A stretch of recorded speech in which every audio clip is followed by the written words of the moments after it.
figured we might as well talk about. There's a great deal of movies came out in 2021, and we saw a good amount of them. I didn't see as many as I kind of wanted to. There's a bunch that I missed from last year that I gotta probably catch up on, and some that like recently came out, like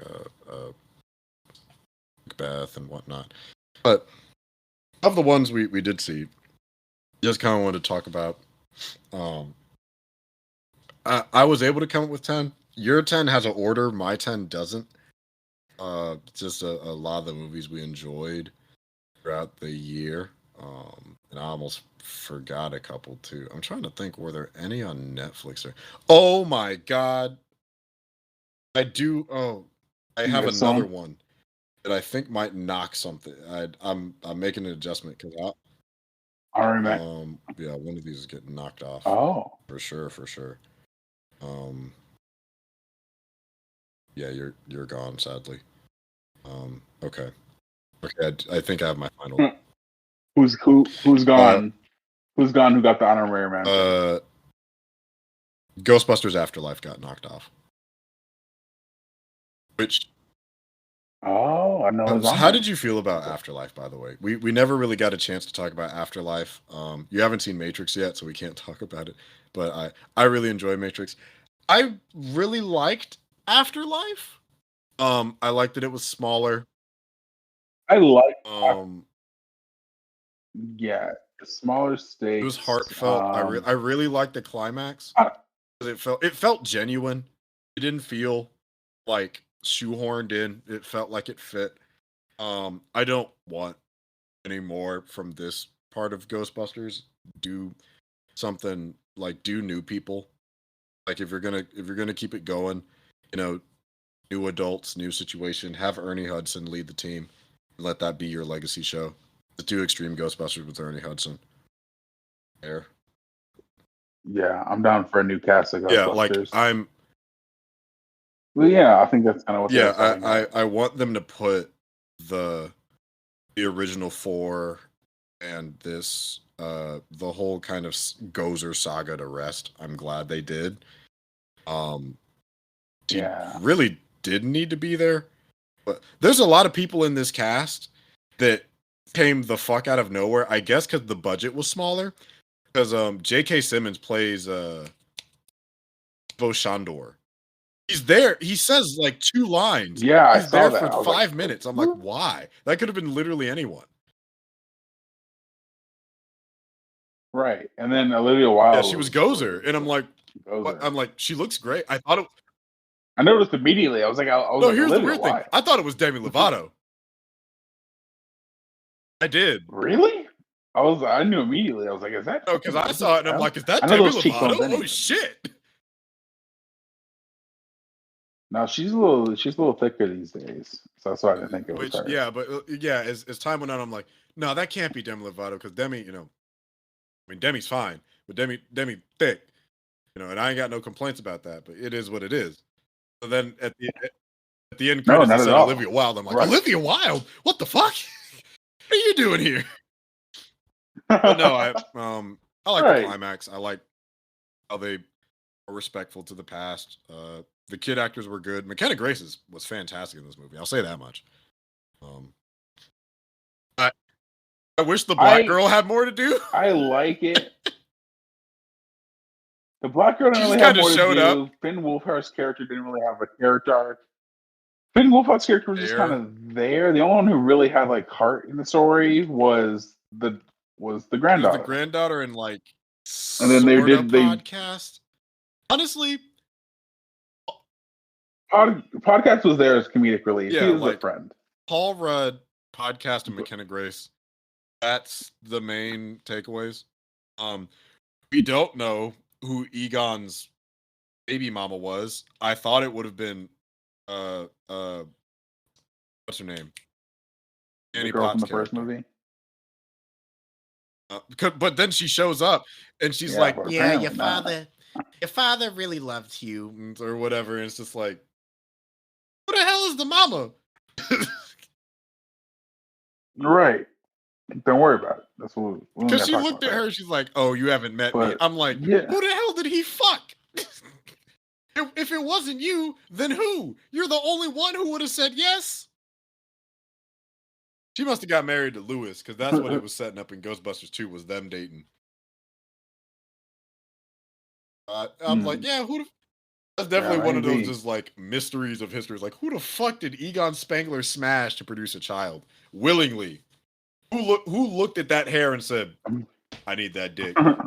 There's something mystical about him. He looks like he'll be a responsible father. Give me that. And he sure the fuck was. Well, he kind of was. He was responsible to Earth, but not to his family.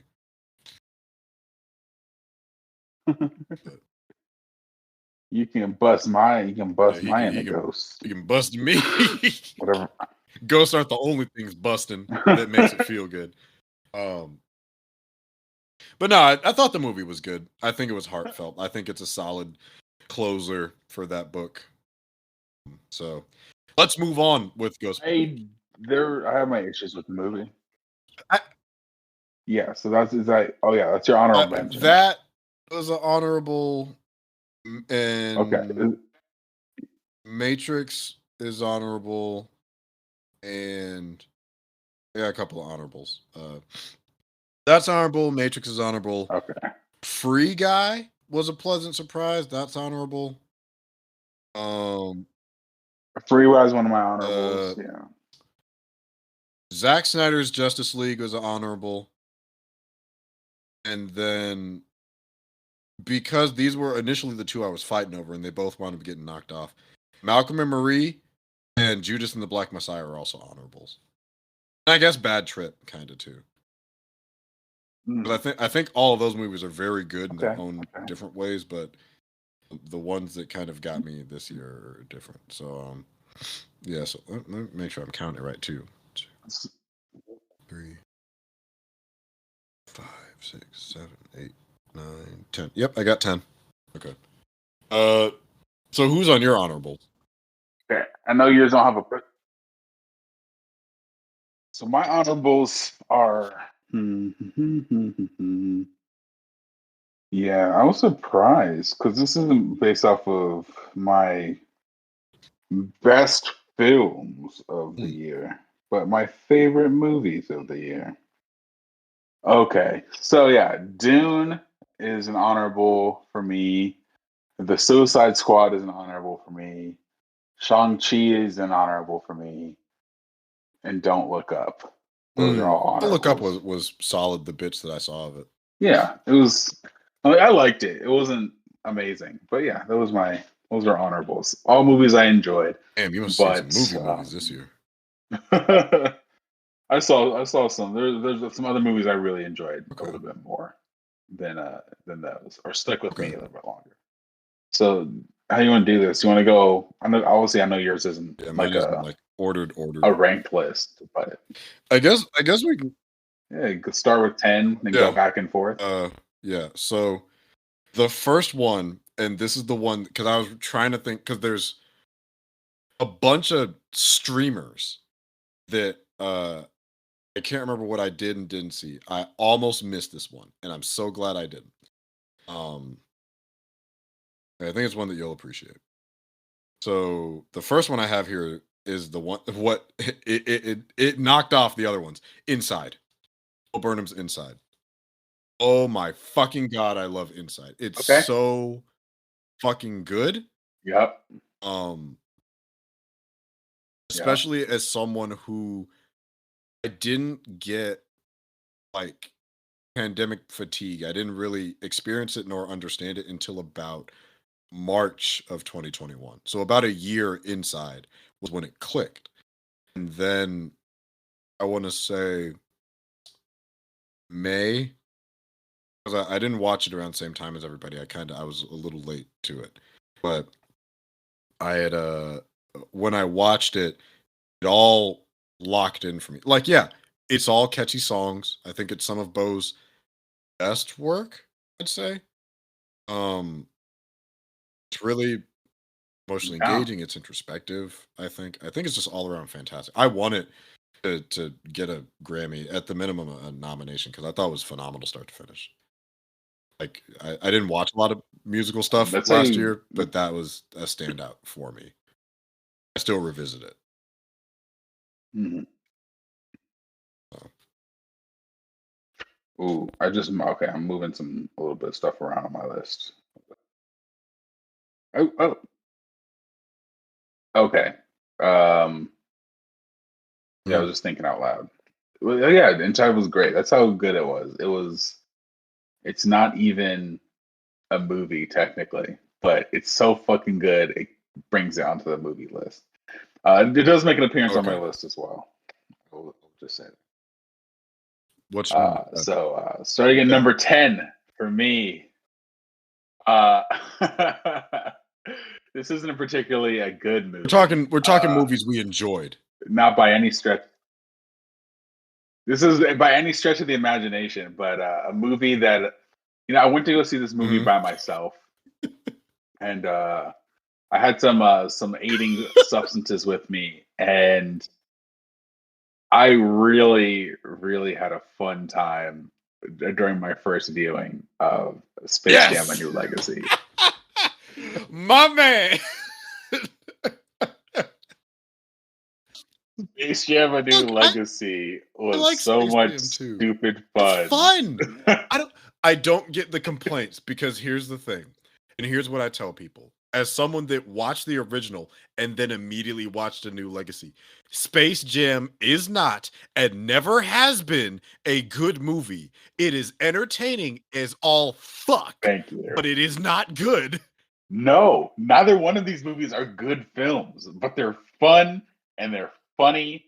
And does it have a whole bunch of references? Yeah. Is it a giant commercial? Yeah. Guess what? The first one was a commercial too. Literally a shoe commercial stretched into a feature film length. That's what the whole point of that movie was. So yeah. And LeBron is terrible in it, and I love it. Too. And the message is so obvious and over the head. Michael Jordan sucked arguably too. Worse. Because he did. But the thing about Michael Jordan is he was like cool with it. He was just like, he just rolled with the punches. Like nothing phased him, which made it great. LeBron was a fan. But LeBron was kind of a dick, and he had to have a character arc. And then like the way his character arc goes about, it's like, yeah, the most fucking obvious lesson in the world. And just the way here's the weird thing about Space Jam 2. It has a plot that makes more sense, because if you look at the original Space Jam, none of that shit matters to Michael Jordan. Like they ask him for help. No, none of it does. He has no stakes in this game. Like, at least in Space Jam 2, digital Don Cheadle's like, I'm taking your son. It's okay. He has stakes. He has a motivator to participate in the basketball game. I'm like, yeah, that's something you can say. The first one doesn't. It doesn't have stakes up until Michael Jordan barters his life. He didn't have to do that. Bill Murray just shows the fuck up. Like I firmly believe that he just walked in the set and they're like, oh shit, Bill's back. Fuck. We have to make the movie around him somehow. Oh yeah. Just put the scenes. Put the scenes out. Space Jam 2 is fun. We're golfing. I don't care what anyone says. The only thing I'll concede is that Space Jam 1 has a better soundtrack. But no, it's fun. I'll probably revisit it some point. I think it's entertaining. I agree with you. Maybe I'll also do like you did and partake of substance. Well, it can't make it worse. The movie can't get like. Here's the thing. There's no way to make it worse. Like it can't. The effects are decent for all intents and purposes. It's not a lazy. Like, is it a cash grab? Yeah, but it's not a lazy made movie. No, it's a fun movie. It has a budget. Some of the writing is really bad, but I don't care. I had a lot of fun with that movie. One legitimately like good joke, but it only works in the meta context of you knowing Michael Jordan. Which, like, I'll say that much. I'm like, all right, that was a good joke. You got me. That was good. But also, if you know like the production behind the scenes, you can see how easy this was for them to do. Ryan Coogler's a producer.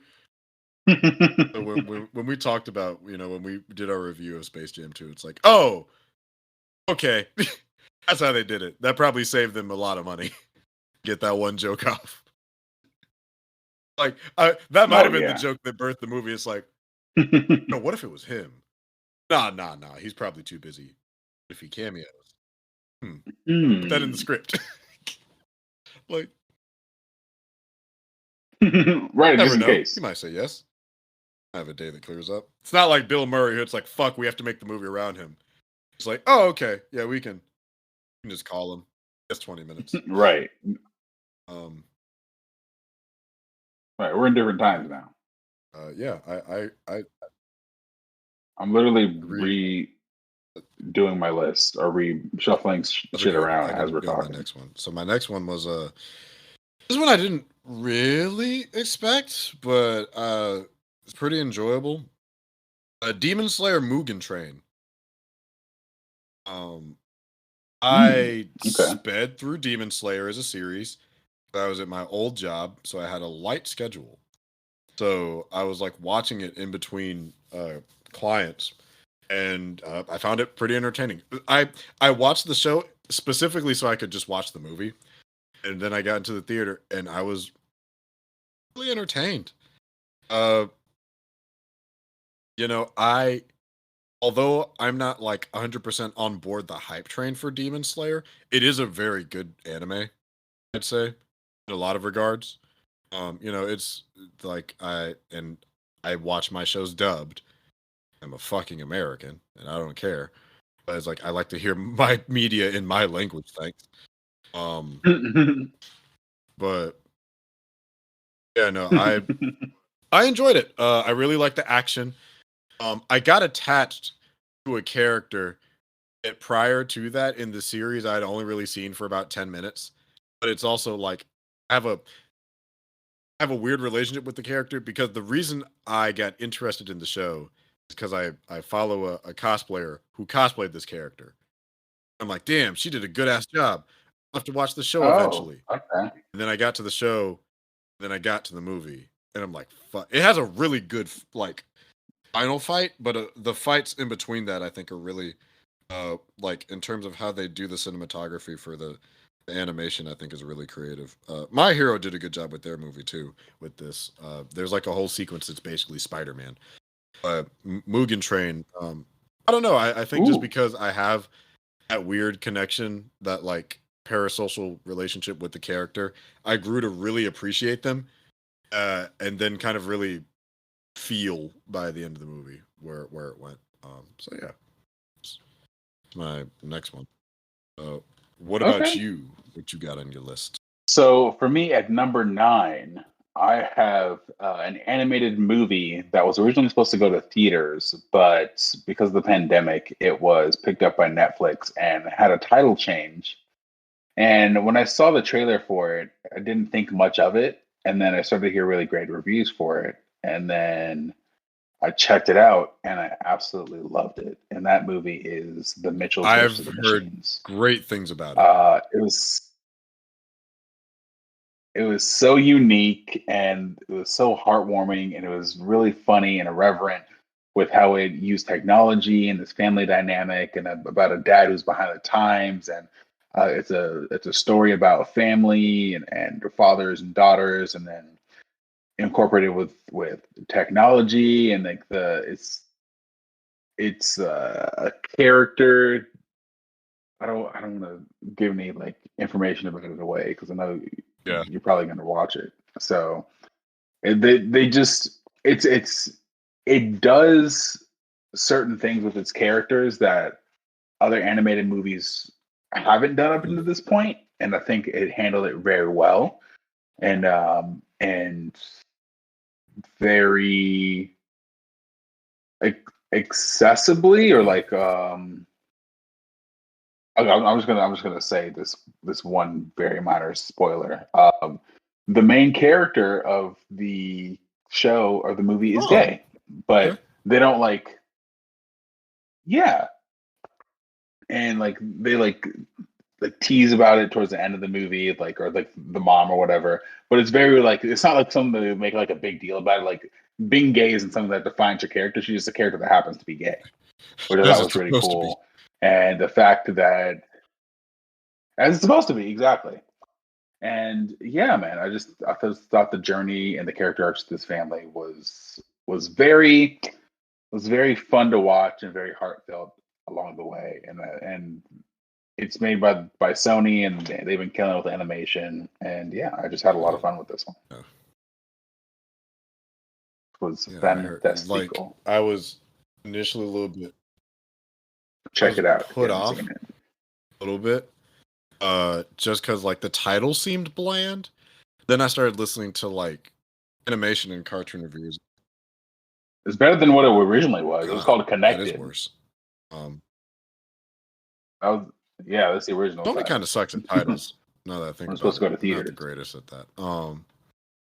But yeah, I was initially, but when I heard people within the animation community like giving it high praises for what it does narratively and how like surprisingly enjoyable it is in terms of humor, and just like a lot of heart and effort put behind that, I've like, oh, okay, so I'll probably have to add that to the list. Speaking of things for children, my next movie should come as no surprise to anyone that knows me, and should come as no surprise to anyone that knows the type of topics that I covered when we were over at the YouTube channel. So mine is Godzilla vs. Kong, for the same reason that you put Space Jam on yours. It's dumb. It's fun. It is a big lizard fighting a big monkey. I don't need anything else. That's all. I took my best friend to see it at a drive-in for his birthday. We had chicken. We had a ball. It was great. The lizard punched the monkey. Monkey bonked the lizard with the axe. Does it make sense? Who cares? It's God intended. Godzilla still goated.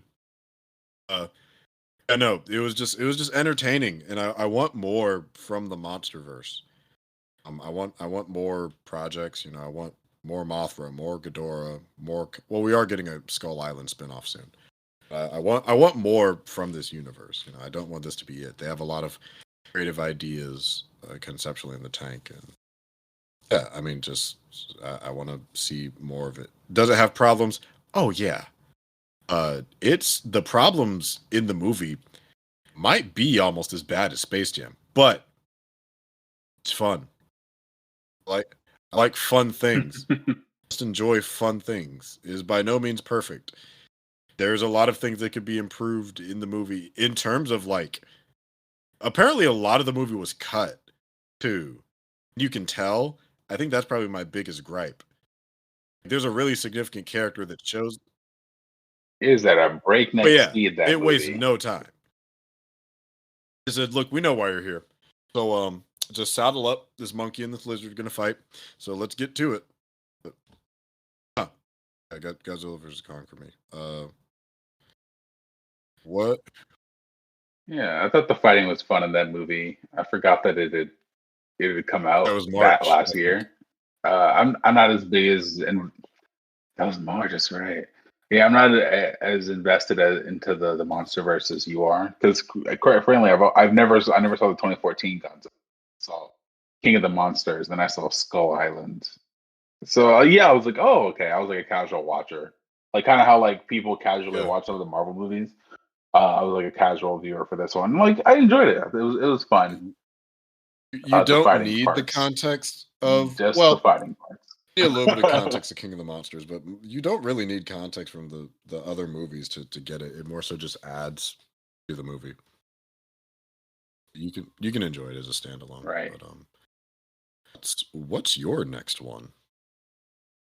So my number 8 was a movie. How many times did I see this one? I saw this movie 2 or 3 times. I saw this one. And the first time, I had worked when I got an invite to go to an early screening for this with a friend of mine, and I was very sleep deprived because I had to work at from like 3 a.m. or no, like 4 a.m. to 12, and then I had to handle some other shenanigans with my cell phone. I ended up getting a new phone that day, and I was going to sleep before going to the movie, but I didn't get the chance to. So the first time, I just kind of washed over me, and I didn't pick up all the information. And the second time I watched it, I was like, "Oh no, this movie is awesome. This movie is really good," and I really enjoyed my number 8 pick, which was Dune. I forgot that I actually put it on my list, but yeah, Dune was great, from the world building to the special effects to the intrigue of the story and how the different pieces moved. It was like space Game of Thrones, and it was awesome. All the actors were top notch, and just the way that the story's going to progress. I know nothing about Dune going in. I haven't seen any other of the adaptations, but just watching it, I felt like I was experiencing a classic story unfold before my eyes, and it really was something that I was like kind of intrigued by the trailers, but now I'm invested in this story, and I cannot wait. I'm so excited for the next installment of this movie, because where we left off was already awesome, and the real story hasn't even begun yet. We got one half of this first book, and I love all the actors, love the special effects, looks so real, and it puts other movies to shame who have bad CGI in 2021. You're like, what are you doing? Look at Dune. What are you doing? So yeah, that's that was and we number are 8. Getting a part 2, which makes me exceedingly excited. Probably to piggyback off yours, so I don't have to say as much about it. I think you basically covered everything, because we never did do like a full spoiler cast when Dune came out. But yeah, Dune is also on my list. All my movies are in release date, but yeah, to talk about Dune a little bit. No, I wholeheartedly agree. This is actually my first Denis Villeneuve movie, so I still need to watch. I just watched the original Blade Runner a couple months back so that I could watch 2049. Just because I have an inkling that it's going to be like Doctor Sleep was for me.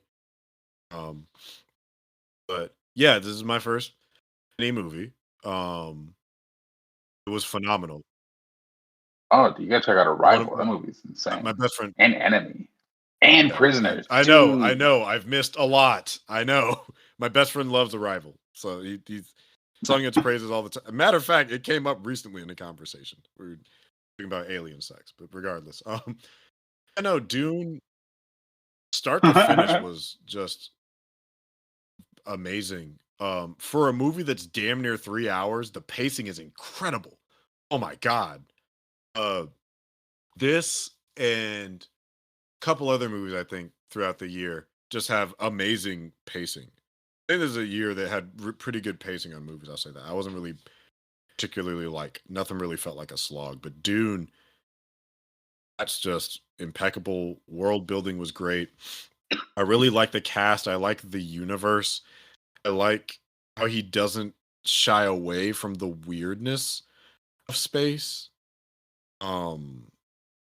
How that's like handled and executed. Everything is big in terms of scale.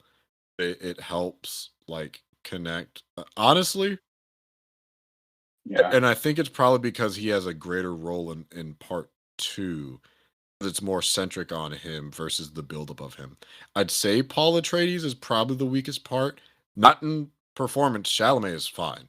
I'm not. It's not so much that. I think it's because the narrative is doing the world building and also setting up basically the world around Paul to cut it from under him. I think that's the big thing, so that we can see how he sees the world versus how he has to see the world in order to be a leader and then a hero, which still works. That's the thing. Like, even though it's quote unquote, it's the weakest part of a phenomenal movie. So like, it's a great fucking movie. So if that's the weakest part, and it still supplements the narrative. So it's not really doing any harm. It's just like it's more so a byproduct probably of the media that it's adapting. And the fact that Denis was passionate enough to put in the effort to adapt what I'd argue is one of the unadaptable properties, like A Wrinkle in Time and probably a handful of other things. Um, that is bold, and the fact that I think he pulled it off is honestly just a feat in filmmaking itself. And I'm envious of what he was able to pull off in one movie that we couldn't get in like 3 Star Wars movies. Like, what a fucking sucker punch in the teeth. I wish Dune made more money, honestly, because I would love to see like a Max series. Yeah, that day and day Yeah, release no, it killed was it. like the music. Oh my god, the score. Oh my god. Yeah, Zimmer went off in this one. Always been a Hans good Zimmer went off in composer this one. since I first picked up of him back in Amazing Spider-Man 2. Great soundtrack. Don't care what anyone says. That was your pickup on Hans Zimmer, not any of the That was Dark when Knight I movies? noticed who he was. That's when I paid attention. I didn't pay attention to who composers were unless it was like Danny Okay. Elfman or John Williams. Like, That's look, fair. I'm not a lot of people were like, "Oh yeah, Hans Zimmer, the guy that was doing Dark Knight." No, and he's done a bunch of shit that he's been fantastic at.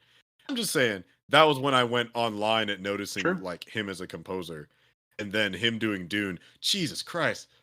Oh, it's sex. That music is so fucking good. Score is great. The visuals are great. I busted that Yeah, no, soundtrack. it's like fucking Yeah, no, it's subwoofers. awesome. Subwoofer sex. Yeah, like everything you said and more. Cast is great. I mean, my favorite character in the movie was Duke Atreides. What's the name of the villain? God, he was ghoulish. Yeah. Oh my god. That ugly. The guy who Yeah. Eric Selvig played.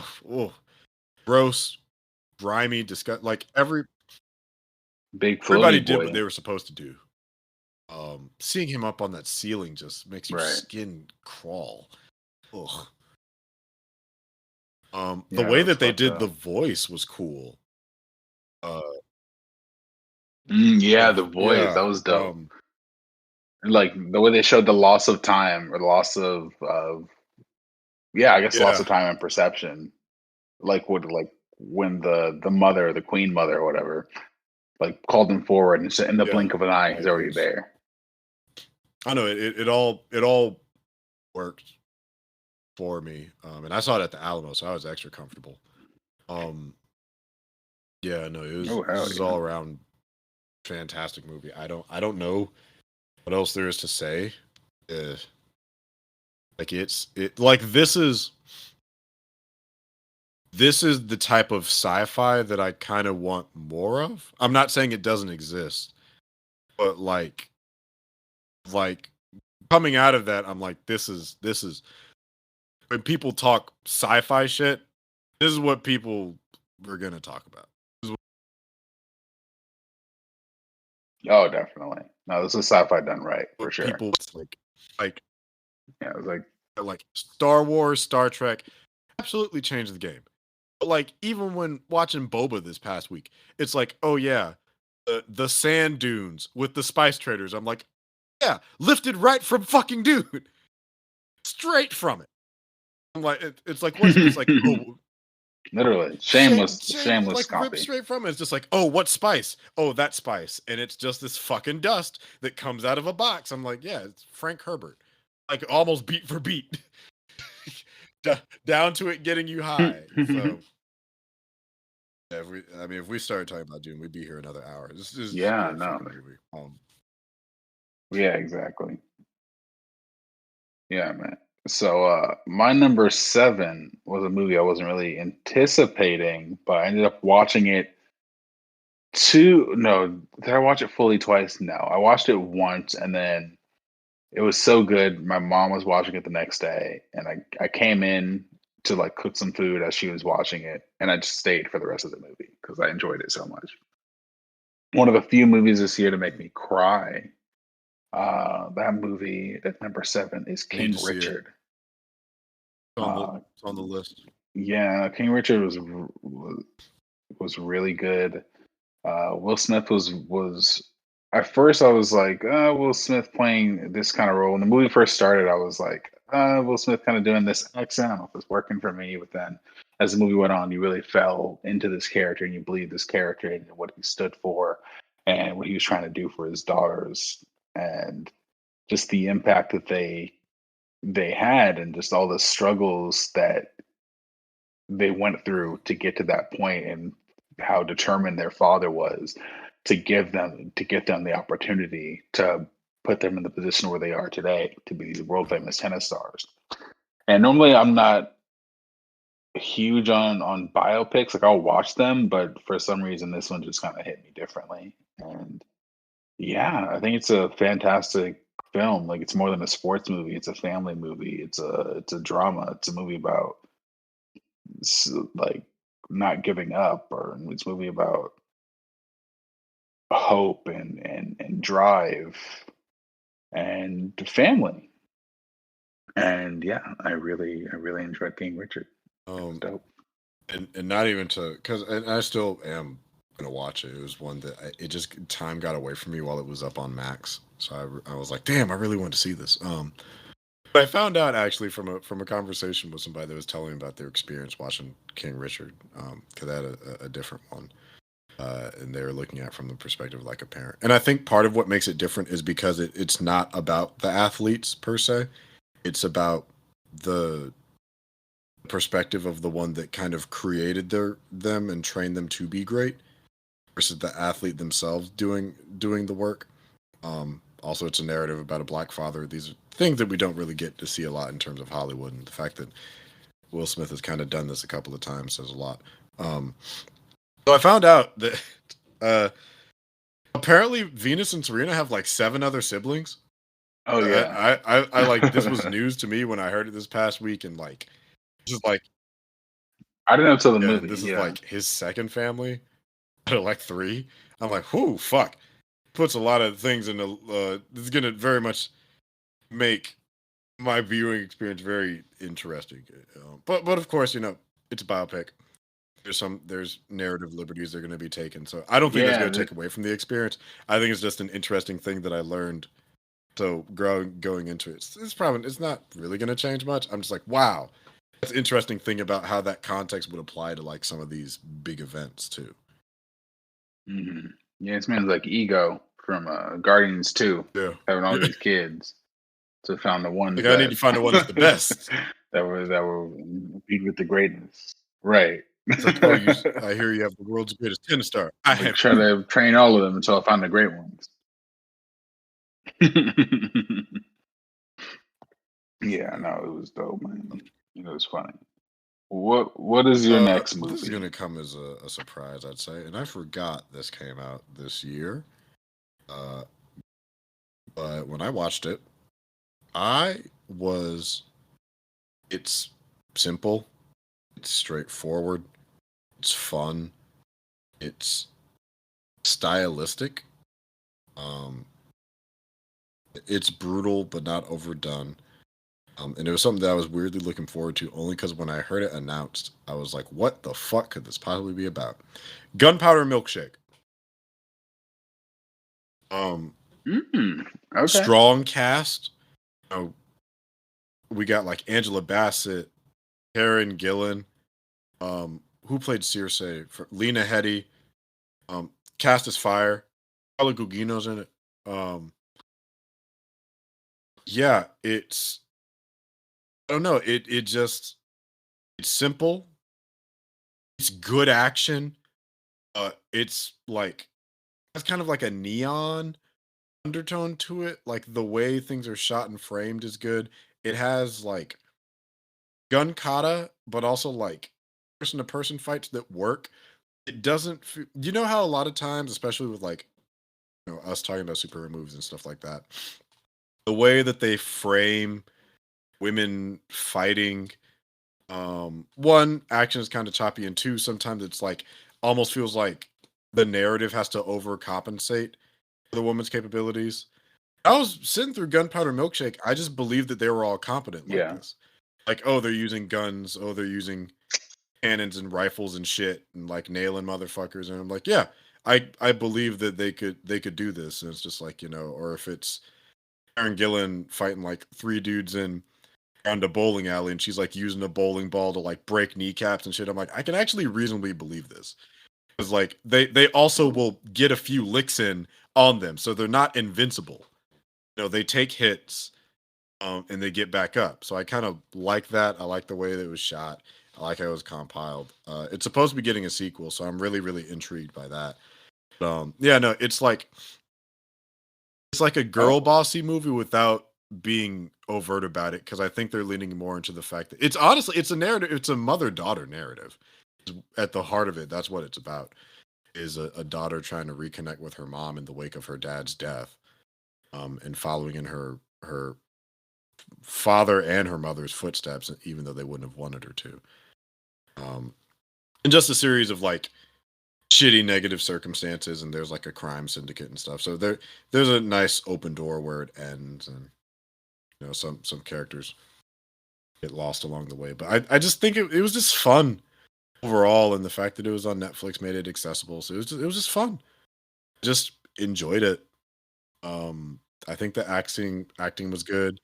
Little girl in there was cool. good. She was serviceable. Had some funny jokes, but yeah, it's like I think it's just pleasant. It's nice to just have something that's a little bit more of a casual and a simple watch. It's a little bit more turn your brain off, but also even if you're thinking about it, there's not really crazy plot inconsistencies. It's just like a world that has like assassins and shit in it. So you're already going in with that mindset. Yeah, like a la like John Wick. Yeah, it's just like it's just kind of like a lady John Wick, and it works for me. Okay. Yeah, I haven't seen it, but I've It's heard cool. nothing but good things about it. I can't wait to actually check it out. What's your next Yeah, number so 5? speaking of yeah, number 5.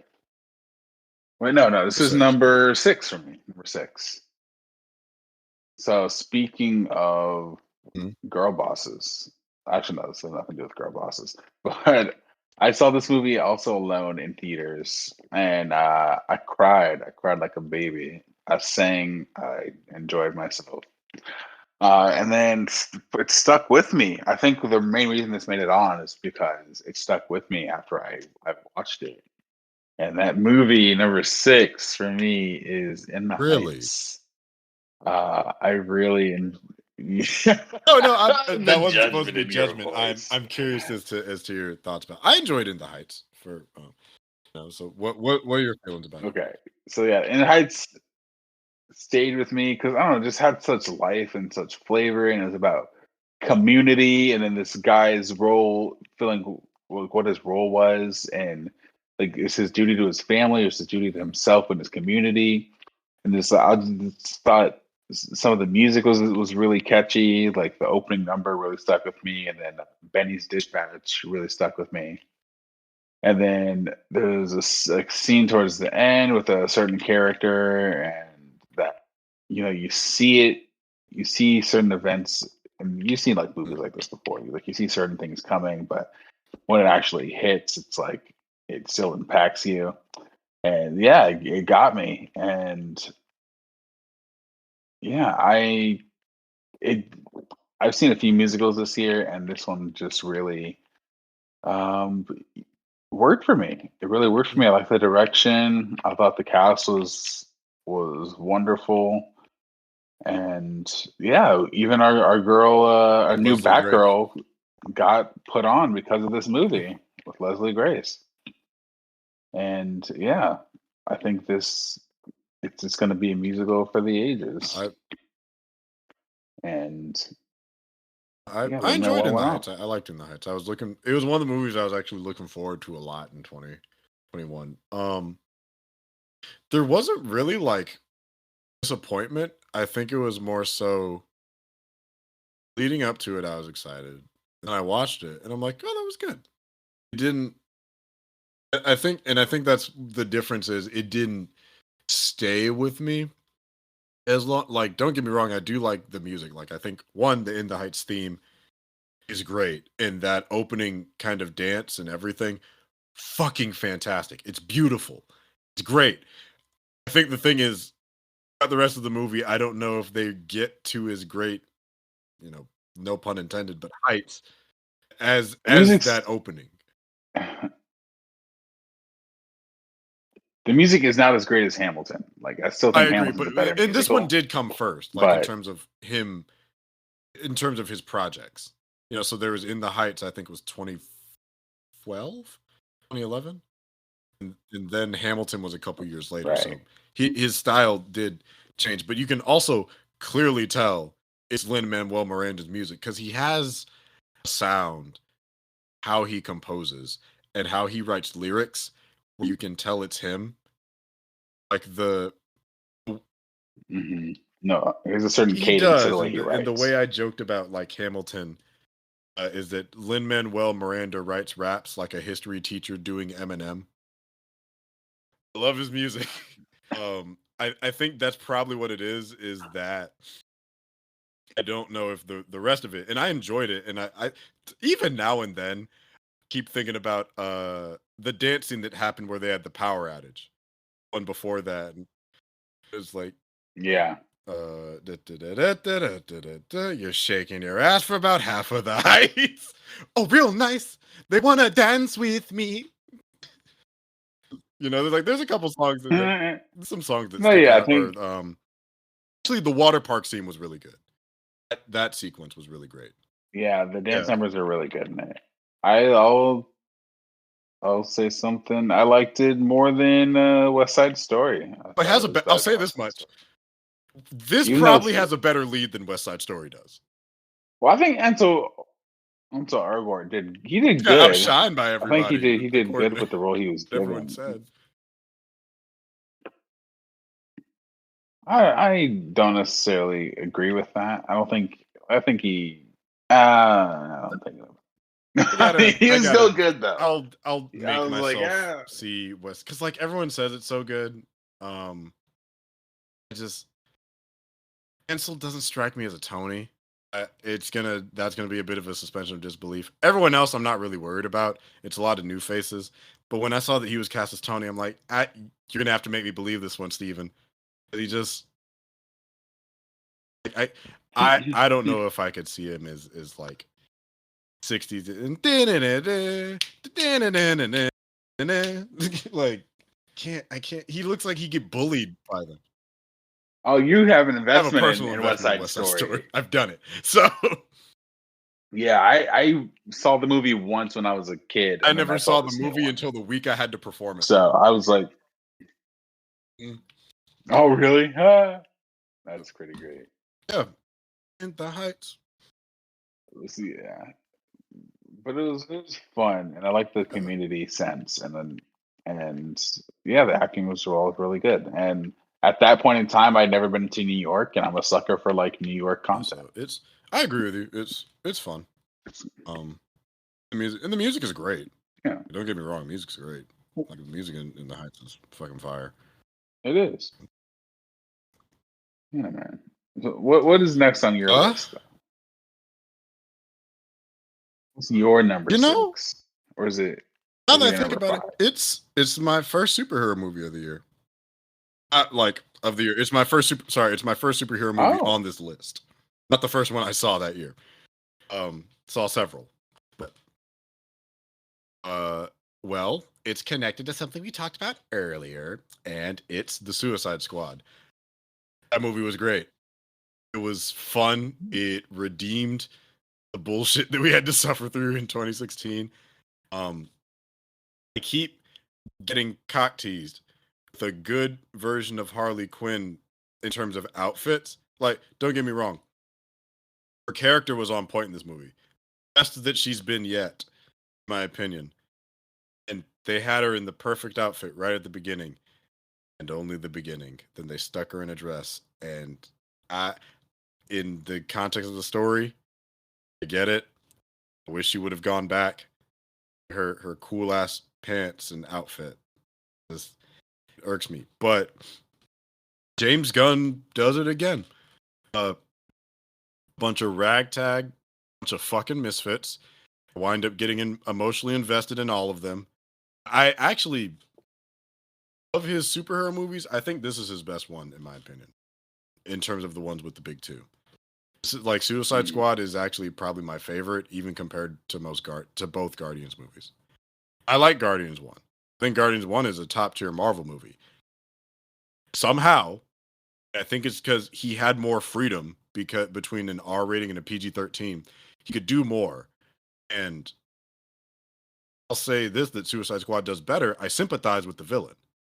Like, I felt bad for Starro. So I can't say that for Guardians Very 1. true. I especially can't say that for Guardians 2 because I did not like Ego by the end of that movie. I think that's something that's also in its favor. Cast was great. People died. There were consequences. There's good humor, but also James does a good job at just kind of like picking and choosing, I'd say, the right things that make characters likable. The eye for direction is good. He knows, I think, to allow moments to be what they are. Very good eye in terms of the cinematography. There's a lot of like pretty moments in this movie.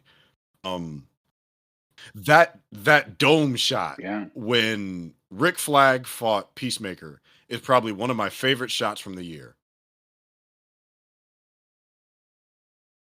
That's something I, in terms of creativity, is something I don't know if we've seen recently.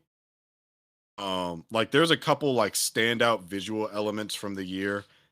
I'd say like My Hero 3 has one in terms of like a bridge swinging sequence, which is absolutely gorgeous. This is one of the other ones. I don't know what made them think to do this, but yes, it's fantastic. Yeah, like James and everyone else he got on board with this. Yeah, no, it's great. I would love to see him do another Suicide Squad and see who he picks and where he takes them. And even there were still surprises. Like, yeah, at the beginning, how he did the death was a surprise. But even to see up until the end, like even I was like, Harley might die. I don't know. I didn't know. Like, I didn't believe anyone was off the table until the credits rolled. Once we lost Boomer, I'm like, oh shit, he means it. Like, oh fuck. Yeah, no, Suicide Squad. I thought, soundtrack was fun. Again, him getting into his music bag like he used to. But oh god, another shot that was great. Ratcatcher's flashback where it was all in the window. That was another good one. Yeah, no, that was cool. The movie had a lot of good shots to it. That was Suicide Squad was great. I thought it was really great. It's on my honorable mentions. I didn't love the movie the first time I watched it. I thought it was really good. I still think Guardians is my favorite James Gunn big two comic book movie. But I think it's Guardians 1, then Suicide Squad like immediately after. Like not even not a far second place. I think what pushes it over is the villain for me. Yeah, I thought I think the stylistically it's very cool, and he finds a way to make these villains or these misfits really feel like a team by the end of the movie, and just the way it plays with time and like the title cards and the humor is all so fantastic.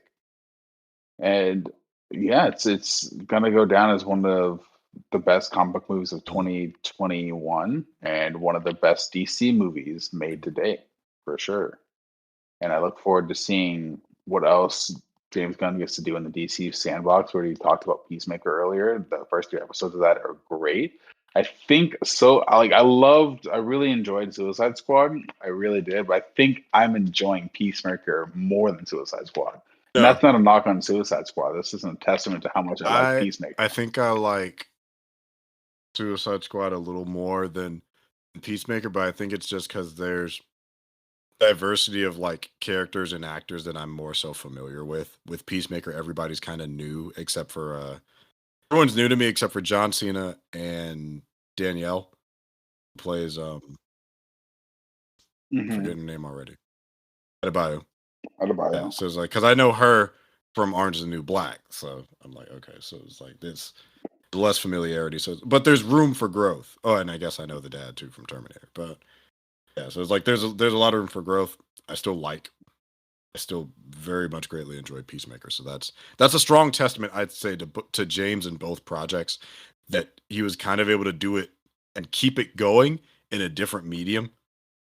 That's that's good on him. But yeah, the Suicide Squad. What's your next one? My number 5 is a small movie that came out. Yeah, it came out beginning of 2021. It was shot during 2020, secretly during the Oh, pandemic. okay.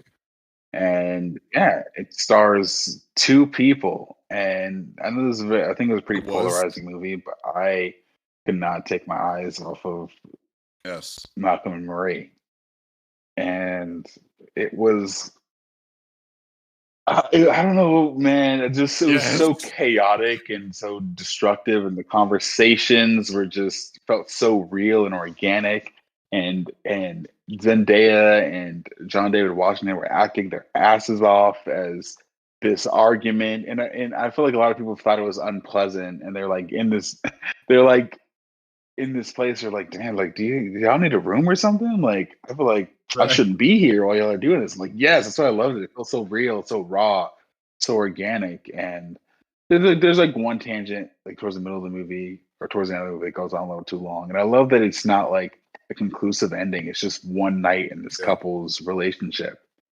And yeah, I'm a sucker for character dramas, and this definitely delivered on that. It kind of reminded me of certain Right. parts of my own past. Granted, not to the same degree of toxicity that these characters go through, but still, it's something that felt familiar to me, and I identified with the movie because of that. And yeah, I think that is why it is through the year, it kind of stuck with me the most in my top 5. And I played around with this because at first I think it was going to be number. I was a little bit higher before, but then I had to switch some movies around, just being about my general enjoyment. But yeah, it still is firmly starting off my top 5, and yeah, I enjoy it. It's been a while since I watched it, so I think I might me even due for a rewatch Yeah, pretty no, soon. I agree with you wholeheartedly. I mean, we did an episode where we covered the movie, so that's up. But it's great. Great movie, great acted, well shot. I mean, even the part that you're talking about, I actually like that monologue. The one of him going on and on about the movie stuff, which is clearly the Hmm. director slash writer, putting himself in Malcolm's shoes, and I think we had the conversation too about um what's fascinating about the movie, I'd say, is that you can change the actors, but the cultural subtext of casting actors with this age gap and like this, race kind of adds an extra layer in terms of the conversation, because there are Exactly. cultural dynamics at play, and we're both black, so it's just like within our culture that we know of, are related to this, that may not show themselves or lead to further conflict. Like there's a lot that you can kind of dig into in the movie, and a lot of the conversations that are had, Hmm. being someone that has seen, yeah, It's like a and play. it can work as a stage play. I would love to see Malcolm and Marie as a stage play. I would love to be in Malcolm and Marie as a stage play. That should be fun as hell. Yes. Um, there's be a lot of line work, but no, I mean, it's fascinating. It's raw. It's confusing. It's muddled. And being someone that has seen couples fight, yeah, it gets like that sometimes. There's a lot of range here, and much like you said, Yeah. there were times where, yeah, I may see a little bit of myself in Marie. Then I would also see parts of myself in Malcolm and then ask, why do I see that in myself? Why do I agree with him in certain parts? And there was no right or wrong, like you said. There's no definitive, conclusive ending. There's no, oh, we're better now. Oh, it's fixed. Oh, it's a happy ending. It's a night. It's a night with a couple. I will say this, and it's the same thing I said during our review. Had they had sex, this argument would have been put off another 3 weeks. Because you noticed that they kept getting close to that line of having sex. They never were able to cross it for one reason or another. And I think that's a part of the discussion is like, the role does sex play and physicality play in terms of people's emotional investment in relationships. There's a lot to like when you drop your fucking video essay about why Malcolm and Marie is a sleeper hit, man, I am there for you. I'll help you write the script. I don't give a damn. That movie was great. Yeah. Like it was one of the ones that was fighting to stay on my list. Yeah, it's hands down one of the most forgettable. It's one of the sleeper hits that most people forgot about, but it stood the test of time for me, and I'm so happy that it was released and that COVID. Not I was not happy that COVID happened, but I'm happy that this was a product of the pandemic and the product of someone trying to find their voice and creativity during such a terrible time during the beginning of the pandemic. So yeah, I am happy that I have it and that I've seen it and I can watch it whenever I want because it's on Netflix. Yes. Yeah, and with that, what is your next movie is also a film that has to do with Black relationships in a different capacity, and it is in color. Not everyone's going to agree with me on this, and I do acknowledge it does have some issues, but this is actually one of 2 horrors that made my list this year. Candyman 2021. When I thought about it,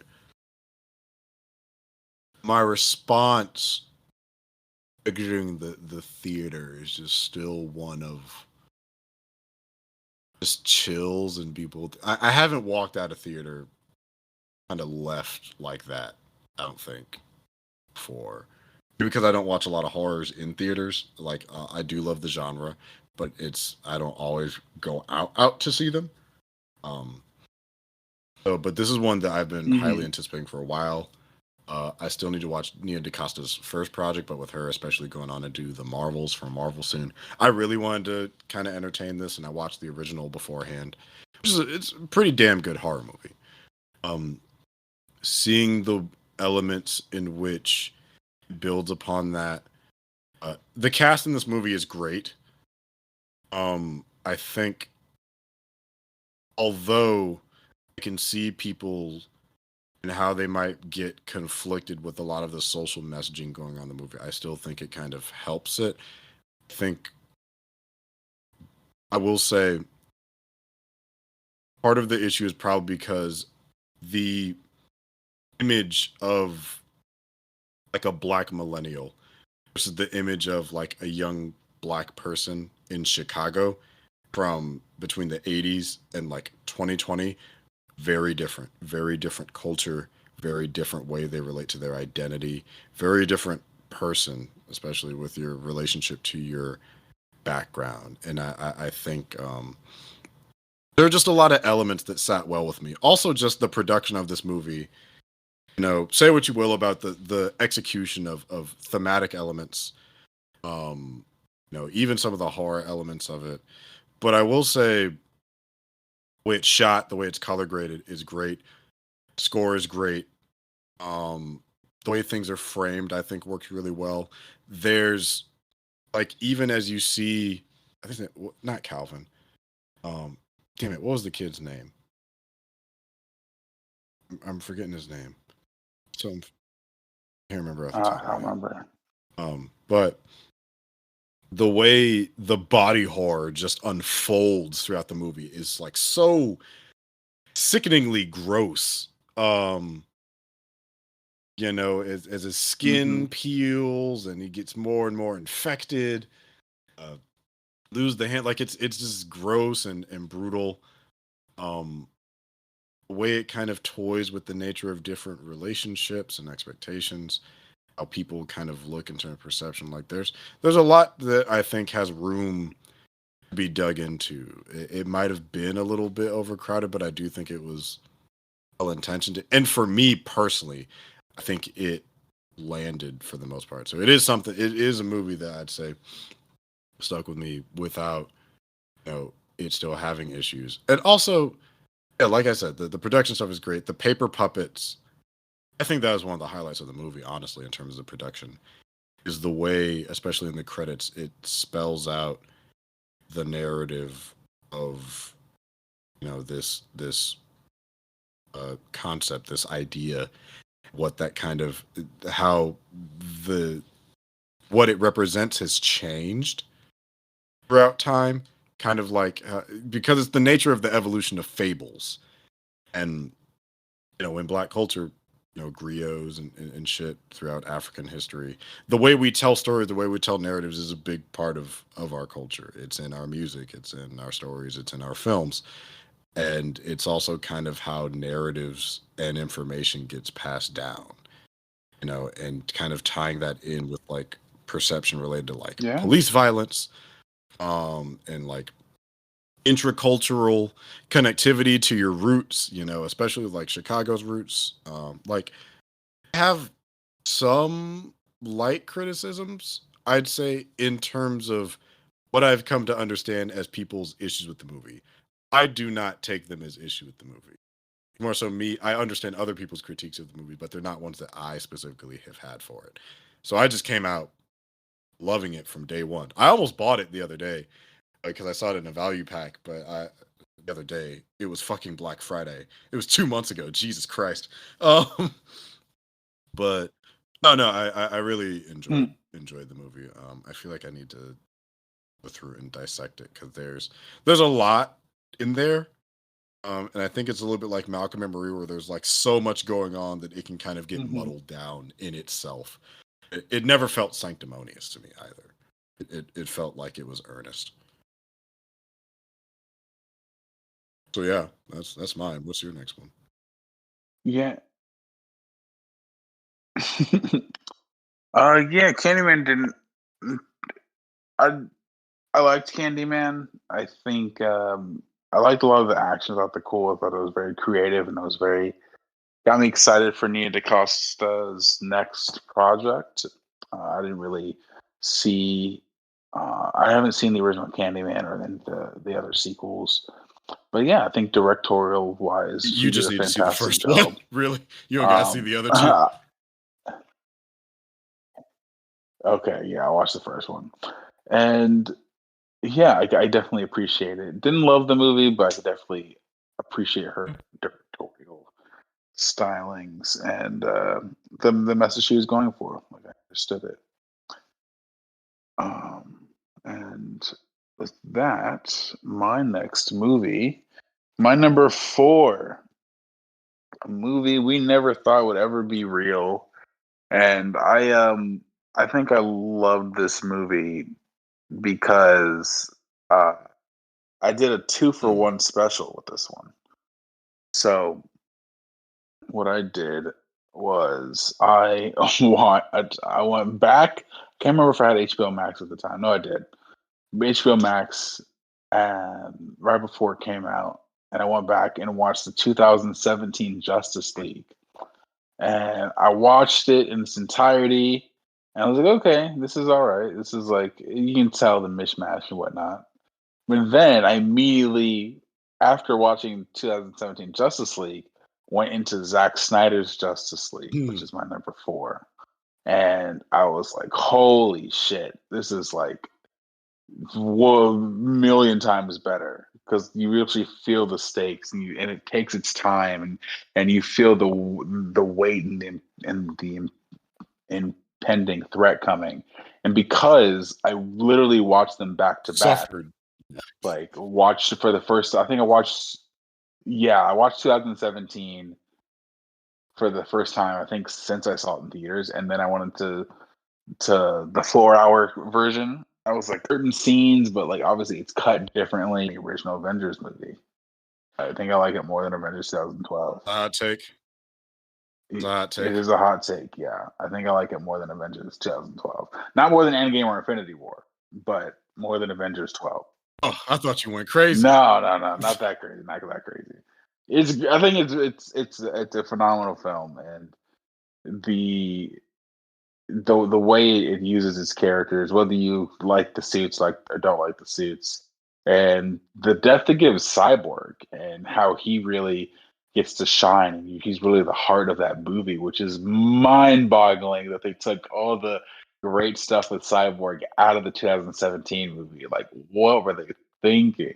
Like he makes that movie, and yeah, man, I just really felt the team actually get to form and become the team. And when you finally see it after 4 hours of seeing them come together, and like these different elements that are unfolding with Darkseid and Steppenwolf, and just watching them kind of try to collect these mother boxes, and you see the Justice League finally come together as that team. It's so rewarding by the time you get to the end of that experience. And then Superman's return is also so rewarding because you saw a little bit of what it was like without him, and what they had to go through and whatnot. And then you see the Flash reverse time, and you're just like, oh shit, what? I have no idea, because that's so far removed from what he did in the other movie, which is mind-boggling. That I feel like it's a special experience, because I feel like we have two versions of the same movie, but one of them is like this thing from like an alternate universe that we never thought we would ever get, and now it's here. And you just have two versions of this thing that are like essentially the same outline, but two drastically different executions. And I think that's kind of the key with storytelling. Like, it's all in the execution, and I think Zack Snyder knocked it out of the park with that. Yeah, Army of the Dead's a different story, but but Zack Snyder's Justice League is good. Well, I like Army of the Dead. It's okay. You know, it's all right. Like, I enjoy it's entertaining. I don't know why people are so harsh on it. I'm like, dude, it's a dumb zombie movie in Vegas. Let stupid fun be fun. On the Jeremy John scale, it's I already forgot it. T-minus 20 minutes for me. I remembered it. I'm like, I liked Army of the Dead. Until I had seen Zack Snyder's Justice League. Army of the Dead was probably my favorite project by him, but also the movies I've seen by him. It's a very short list. So, so were you late? Were you late to Zack Snyder's Justice League? I think I was, because I remember when I saw it was the first time I was getting my hair done, because I was watching it with somebody's daughter. So, because it was a 4-hour long movie, and if I'm getting my hair twisted, that's about how long it's going to take. we watched it together while she did my hair, and I was surprised. The greatest feat of this movie is not making 4 hours feel like 4 hours. Yeah, 100%. I do think this fixes a lot of the errors of the 2017 Justice League. Mm-hmm. Does a lot right to expand upon the characters and make me actually like them, or at the minimum, like, feel for them or connect with them. It does a lot of heavy lifting. Matter of fact, it made me realize what he was trying, and I will say failed, to do in terms of making us see what he wants out of the characters of like Batman and Superman. Which, again, what this really tells me is Zack Snyder needs to stop doing filmmaking. He needs to go into television. Oh, yeah. Yeah. Like, I mean literally film. He needs to go over to television because all of his fucking stories take too fucking long to tell. Why does Army of the Dead have a prequel?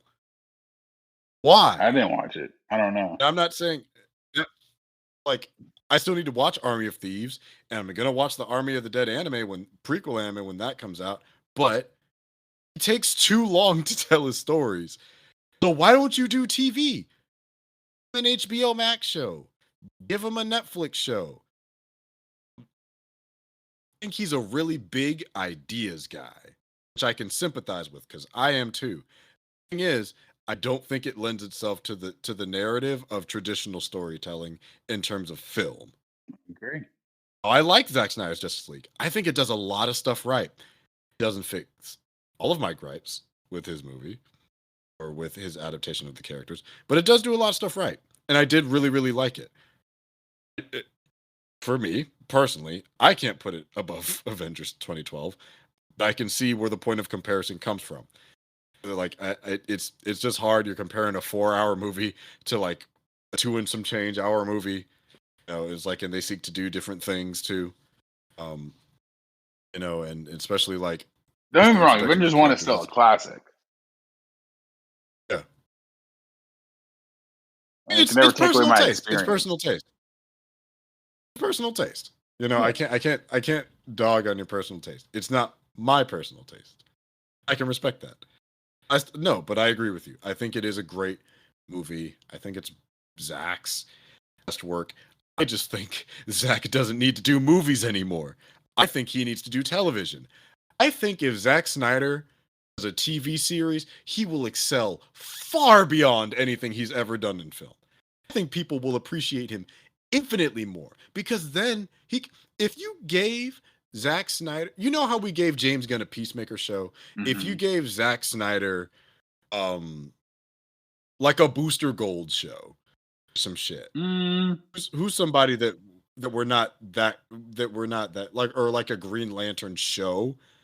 I feel like he could do way more with that than he ever could with the constraints and expectations of like of a film. Because let's be real, they put a lot more pressure on the movies than they do the shows.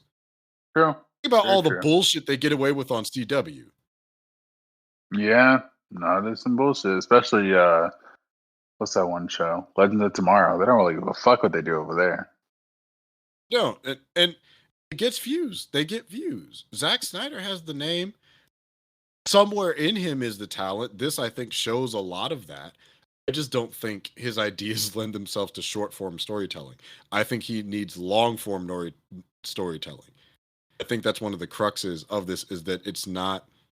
Thank God he's good enough with the editing and the way that this movie's done. It doesn't feel like 2 hours. Or it doesn't feel like 4 hours. It's still 4 hours. It is 4 fucking hours. Yep. Yeah. And that's a thing that you can't escape. You look at the time, like, I think we started like noon. We were done at like 4:30. So, it's like, it's still 4 hours.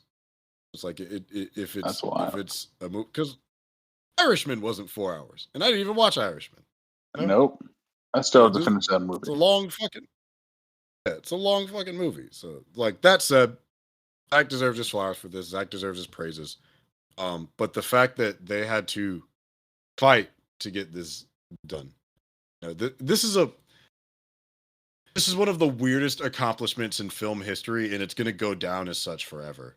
Yeah, like this changes film. This changes the nature of film for the future, and that's something we kind of have to deal with. Like Zack Snyder's Justice League is an unfathomable phenomena, and it's a feat that is a historic moment in filmmaking. Kind of like Trolls 2 is one of the movies that almost killed the theater industry. Zack Snyder's Justice League like transformed nature of film by allowing somebody to do something that we've never really seen done in terms of like not even like a director's cut. This is a whole different movie. It's a significantly better movie, but it's also completely different. Yeah, agreed. What is your number 3? It's a fun one. It's another horror, and it's oh I think I god, know what it it was is. so fucking good. It was so fucking good. It's only time I've guessed four completely different things for where the plot was going, and somehow all of them were right. Ah, Malignant. hey, It's great. Malignant is so much fun. It was. Oh, it was so much fun. Malignant was just a. It had three different tones to it. The whole movie is great because it's campy. And what Yeah. I think one of my favorite things about it is that James Wan marketed it like it was a James Wan movie, which it is. You also remember here's what I love about Malignant is 1/3 of this is the guy that made The Conjuring. 1/3 of this is the guy that made Saw. And then the last third of this is the guy that made Aquaman. Yeah. These are all of James Wan's like directorial strengths on display. And I love it. And it's fun. Like I remember when horror had just they just do fun bullshit. I miss that. Like we're in this age where fear can't be an enjoyable experience. Fear is used as this psychological tool, to like get a rise or get an emotional response. You have your Midsommars, your Hereditaries, Something Strange About the Johnson, your Paranormal Activities, your Purge movies. There's something being said. This is just fun. Like it has its moments where it's scary. There's like a plot thread where I was watching it with a friend of mine, and the whole time we're questioning like, who is this chick? Who the fuck is this? And then we get the answer at the end. I'm like, oh wow, okay, wouldn't have guessed that. But keeps you guessing. It's just fun. Just a great like. As soon as I finished it, I recommended it to everybody. Malignant is so goddamn fun. People need to watch Malignant. I agree with Stuckman on this. I want more high budget movies like Malignant. I think Mhm. we might get that because there's a new Evil Dead movie coming out soon. Ooh, I didn't know I'm that. hoping we get a little bit of that back too, because Yeah. it's a it's a campy horror. So it doesn't mean there aren't things that aren't scary. There's stuff in the movie that's scary. It still knows how to have a good time, and there's great direction in the movie. There's some awesome shots in this movie. There's some really good action in this movie. The scene in the prison is absolutely fucking nuts, and I love it. And then what proceeds after at the police station? It's insanity, and it's amazing. Two people get a chair. It's one of the greatest throws I've ever seen. Is a chair hits two people in the back of the skull. It's one of the funniest, most amazing feats I've ever seen on film. Oh my More, god, we need more malignants in the world. It'll make the world a we better place. really do. Malignant is an honorable mention of mine, and yeah, I went to go see that movie on a date, and the girl who I was with did not fuck with it.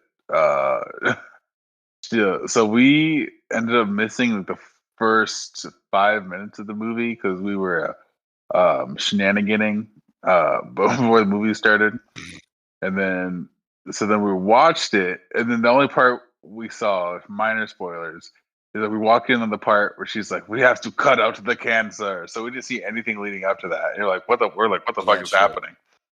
So, and then yeah, she was like, we left towards the end of the movie. I didn't even get to finish the movie in theaters. So what I did was like either later that night or a couple days later, gladly, thank you HBO Max, because I went to go watch that shit and finish it, and I was like, oh, this movie is awesome. I was enjoying the movie. I was having such a fun time with the movie, but she was like, this movie's so dumb. This is one of the worst movies I've ever seen. And I was like, The movie's great. I thought it was awesome. Yeah, He is. it made my honorable mentions, and I think had I do think had I gone with like a group of friends and watched it all the way through, it could have made my top 10 list. But I think just for the simple fact that I had a divided experience, and then I missed the first 5 minutes, and then it's all down to the experience for me for this one. But yeah, having seen it in its entirety now, it definitely is something that makes my top. Yeah, I wanna rewatch it with like a group of friends who haven't seen it, just because it's a party movie. That's a movie that you watch with a group. It's so fun. Yeah, I think I'm gonna watch it with my boys on Wednesday because I'm about to hang out with like 4 of my other friends, and I was like, yeah, that's a good movie to watch with a Nice. group. Yeah, that's a good one. Or this Japanese movie called House or Hausu. It's also on Max. Fucking nuts. Crazier than Malignant. One of Really? the weirdest movies I've ever seen in my life. Okay. I'll look Like a into that 70s one. Japanese horror film. Okay, I'll look into that. What's your next one? So we're down to the nitty gritty, baby. We're down to the top 3 for me. Top 3 for you. Yeah. So number 3 is a movie I was excited for, and I was just excited for the director and then the lead actor. And then when I watched it, I didn't realize how relevant it would be in my own life, and it kind of really hit me to my core after having seen it. And that movie is Tick Tick Boom. That is my. Oh my god! I want to watch it. So I need to watch it. I've been dodging it. Yeah. Tell me about it. Tell me why you love it, but don't spoil it. Of 'cause I need to course. watch it. Of course. I love Rent. I should watch it. Yes. So Tick Tick Boom is a story of a struggling artist in the 90s by the name of Jonathan Larson. He's the guy who created Rent. And it's really about these, without spoiling it, the different events that are going on in his life right before he turns 30. And his mental state and him trying to pursue his voice as an artist while these other elements in his life are all unfolding around him, and he feels like he needs to create and get this out because he feels like he's running out of time. And they don't directly say it, but you feel that kind of permeating throughout the movie. And Andrew Garfield delivers one of the best performances of his career. His first role where he has to sing, and he does a phenomenal job. And it's a very untraditional musical in the sense that the movie's called Tick Tick Boom, but it's based off of a stage autobiographical music. I wouldn't want to say it's like a play, but it's like a autobiographical movie performance. It's kind of like a one-man show that he does with just him, a piano, and I think he has like some like background singers and whatnot. But that they took that experience and wove that into a narrative, and it's great, and it really hit me because I am 26 going on 27, who's also an artist trying to kind of figure out his way and dealing with the fact that I'm aging, and I'm closer to 30 now than I am to 20, and the music's great, and it's kind of just stuck with me. I've been playing it almost every day, if not every day, since I've seen the movie. And yeah, and also Lin Manuel Miranda just went off as a director. It's his directorial debut, and just like every other thing that he does, he did it without a flaw, without a hitch. You would never know that this is a first time director because this man comes from the stage, and he's now experienced in many sort of dimensions of film, whether it be Mary Poppins or Moana or Encanto. He's kind of dove in fully into this world of film, and this is his first time actually behind the camera, and he absolutely nailed it. Absolutely knocked it out of the park. And there's that was my experience with that movie. I've seen it twice now, and I felt like it was better the second time. There's so much I have to look forward to. Lynn directing, my boy Andrew singing, story of Larson leading up to Rent. So essentially, it's Turning 30, the musical, is what it sounds like. No, I'm excited. It was something that I don't think I really heard about until just like Netflix randomly was doing one of their ad for upcoming projects. And I'm like, I'm like, Andrew Garfield got me intrigued.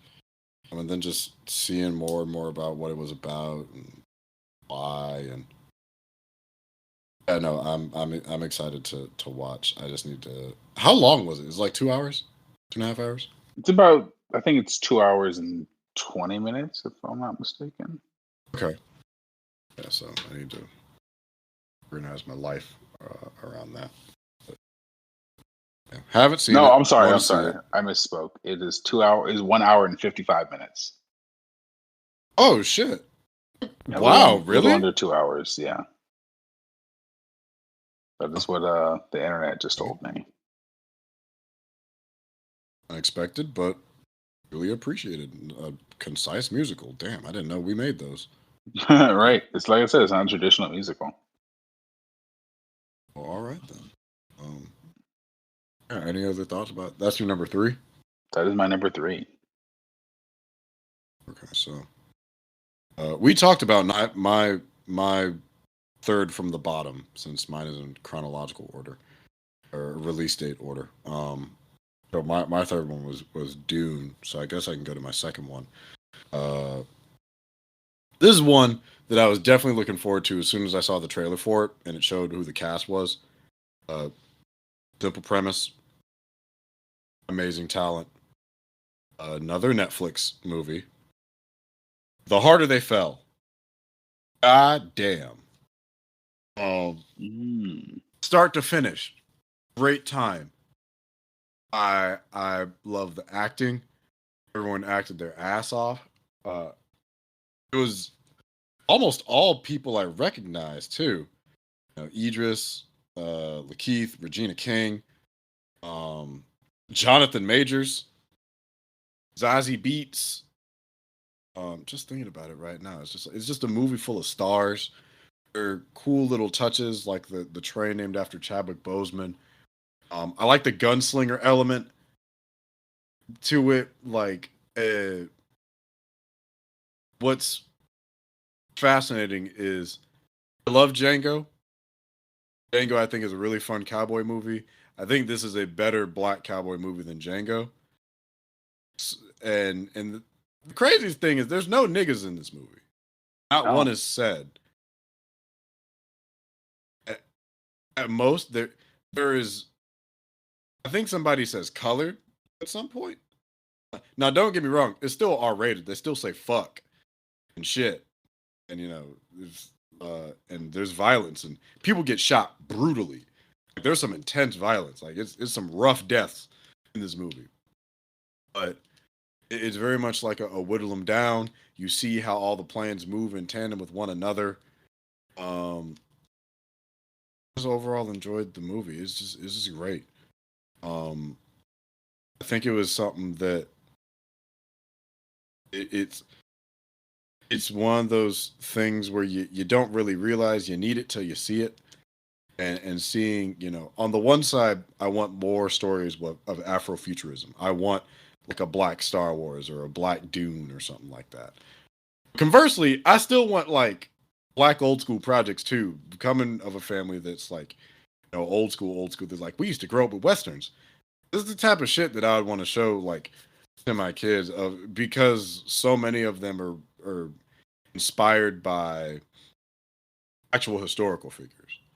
I think that's an interesting part of the history to touch on, is that most of the cowboys and cowgirls in America were black and brown people. There were indigenous people, there were black people, there were Mexicans. Not a lot of actual like white cowboys. So it's like, and Bass Reeves, fucking legend. I think it was a sheriff. So just like representation across the board. Now, granted, I have seen conversations about colorism in regards to this movie. Same issues within the Heights. Don't want to disregard that. There are things that are important, but it didn't take away from my enjoyment of the movie. I still found it to be very, very entertaining. I thought the plot was easy to follow. I think the cast was amazing. They had some heavy hitters. And to be fair, if I got offered this project, I'd be damned if I said no. I would love to do a project like this. It just looked fun, but it still looked engaging. And I with where they left off, I'm okay with there not being a sequel, but I wouldn't mind like a spinoff following a villain, Regina King's character, seeing where that goes. But yeah, no, love that movie. Great movie. How about you? Yeah, that's another one.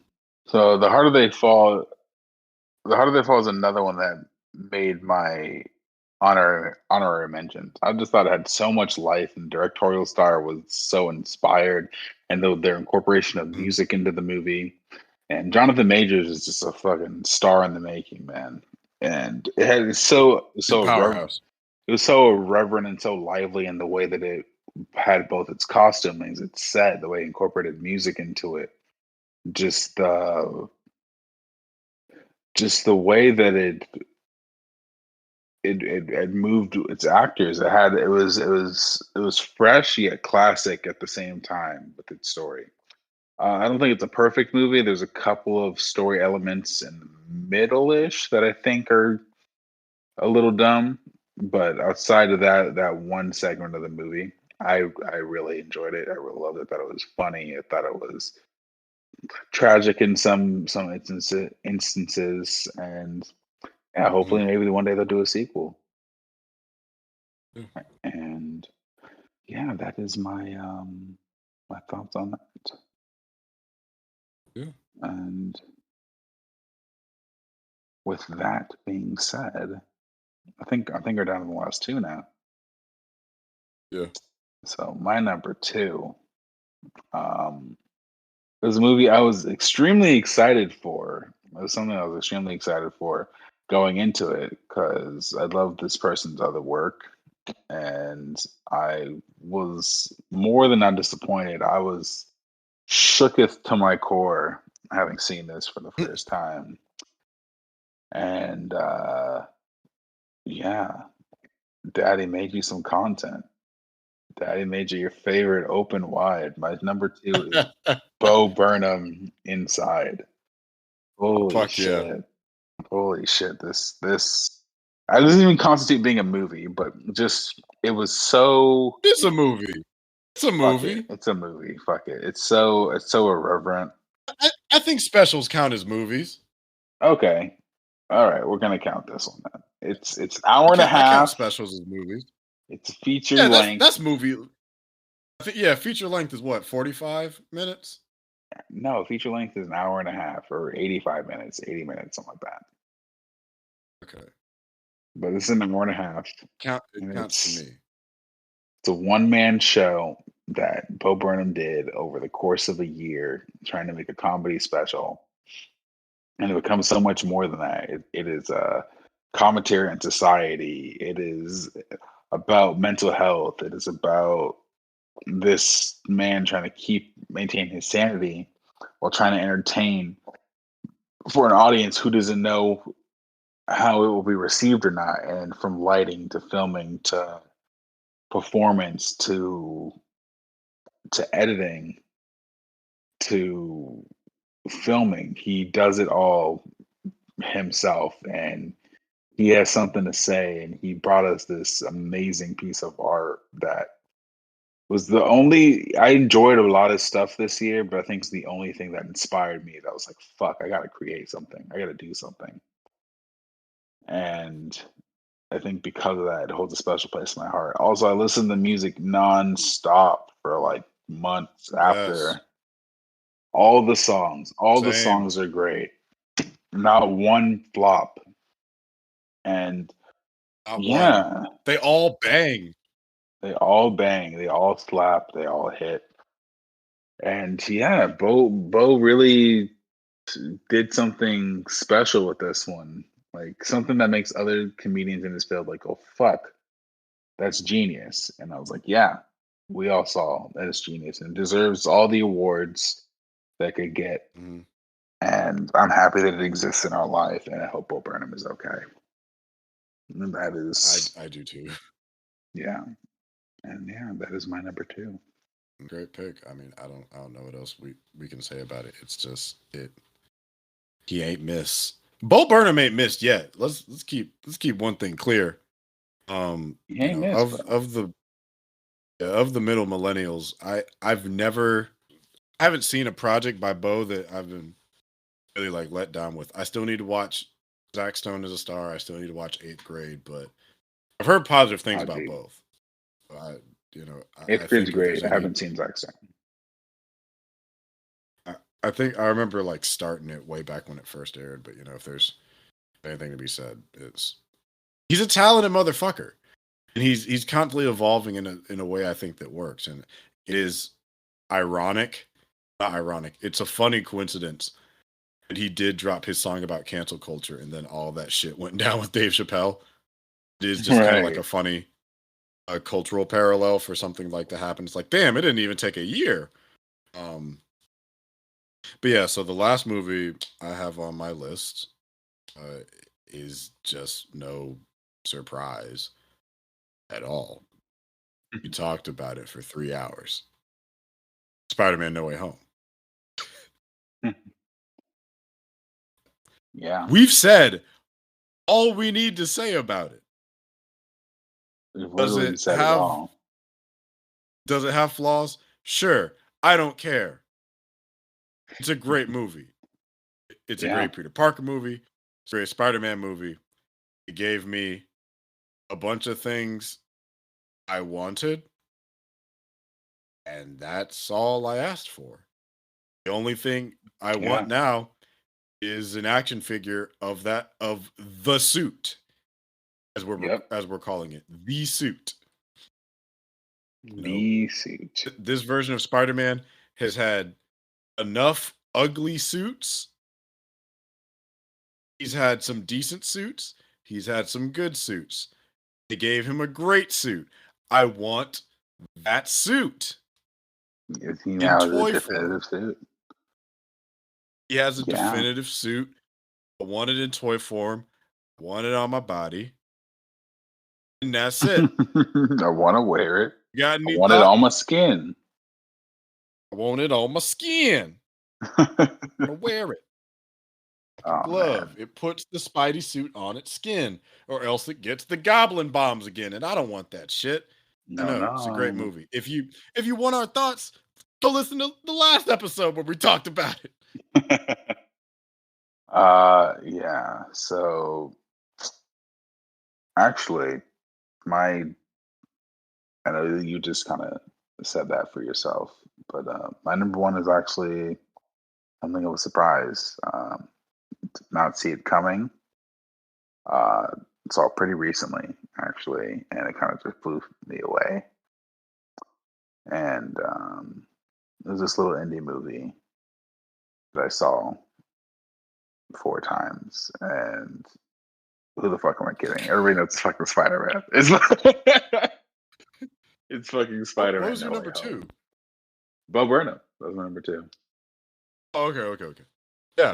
Spider-Man No Way Home is, it's obvious. It's my favorite movie of the year. Like, no shit. I fucking love Spider-Man. I stand Spider-Man hard. And does it fall apart a little bit if you think about it too much? A little bit. But do I care? Not a single fucking bit. It's awesome. From the action to I love every minute of this movie. Start to finish. Inconvenient stuff or some conveniences to the movie. Sure. I don't give a fuck. I love every minute of it. From the moment it starts to the moment it ends. This is the only movie I saw 4 times in theaters on opening weekend. I see myself. I saw it 4 times on opening weekend. Wednesday, Thursday, Friday, Sunday. And I would love to see it again as well. This is the second time I saw it. It was a Tuesday at like 5 p.m. 5 or 6 p.m., the middle of the fucking day, on a week and a half after it came out. There were still people in the theater clapping and cheering at the movie. I've never seen that in my entire life. Seen Endgame twice, seen Infinity War twice. They clapped during that first round, during that opening weekend. Not random bullshit screening on a different day. Never seen that before. A testament to how good the movie is. People, and the place was almost packed on a Tuesday. Wow, Some that's random really ass day in the middle of the week, some random ass hour, theater's still gangbusters. I had to make sure I had spaces between my seats. They say from the fucking That's a vid. testament to how fucking great it was. Truly. Yeah. It's and what it manages to pull off, and it broke the curse. It did. We got a great third Spidey movie. Asm didn't make it that far, sadly. Raimiverse, they made it to the third. Bag got a little fumbled. Does it have problems? I don't care. And I think that's the big thing is it just appeals to a part of you that's just pure. Yeah. And young and having fun, but also just like it.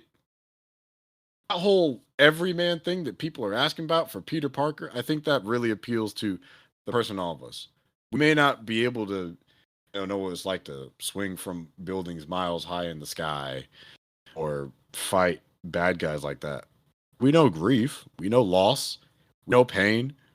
We know when shit goes, wrong when it wasn't supposed to.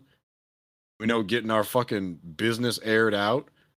We know sometimes where we have to ask for extra help. Sometimes we got to find that help in ourselves. There's good lessons in this movie. There's shit in here about mental illness on the low. Mm-hmm. Get ready for that conversation. It wasn't ready. Yeah, no, it was great. It was emotional. It was funny. It was nostalgic. It was action packed. It was well paced. It knew when to hit you, when to make you laugh, when to make you cry. It's really an anomaly that this movie exists and it's as good as it is. It is. Because it serves multiple purposes. It's the end of a trilogy, end of the high school era. It kind of repositions Spider-Man in an interesting way inside the MCU. It's a culmination. It's a hello and a goodbye of a movie. Yes. It's a season finale and a reboot. And it could have easily gone catastrophically wrong. Oh yeah, it's a season finale. It's a reboot, and it's a celebration of 20 years of Spider-Man on film, which is unbelievable. It's all of it, and it works, and it's awesome, and it's uniting. You know what I found out? You know who fucking loved this movie just as much as we did, and Nick? no, I mean I think Nick did, surprisingly, but I like to, but not to bring any sort of politics into this, and this is just a testament that the movie is that I typically fall on the more liberal side, but fucking Ben Shapiro loved this movie, and I'm like, fuck yeah! You gotta be shitting me. Ben Shapiro loved this fucking movie. Oh my god! Wow. You know what? It would be the superhero that wears red and blue that unites the right and left. Because god damn it, Captain America can't do that shit. He pisses off conservatives every day. Right. You know who can do it? Fucking Spider-Man. Only Spider-Man could do that shit. Not Batman, not Superman, not Captain America, not Iron Man, not the Hulk. None of them other motherfuckers could ever do this. Only Spider-Man has this type of power to, with the strength of his webs and quips and personality unite us all and say, yeah, that was good. I had fun with great power to make a great movie, he has great responsibility to make it not suck, and he did just that. I know John Watts deserves an award for somehow not fucking this up. Also, the writers too. Those are the writers of the trilogy. Well, no, they wrote something else. They wrote the all writers three. of Ant-Man They and the wrote all three Wasp. movies. Shut the fuck up. Are you serious? I think so. Well, we clearly know where their efforts went. Yeah. We clearly know was Better bug. Was their A priority. they was sleepwalking through the other one. It's like, what you need us for? Oh, okay. Yeah. Ant-Man 2? Okay, yeah. We'll do that. We'll do that when we get to it. Like, no, for sure, yeah. We'll definitely put our effort into that.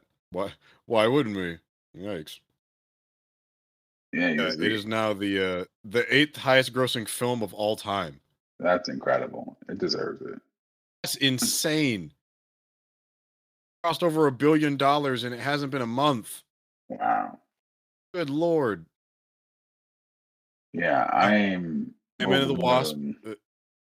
That this That's wild.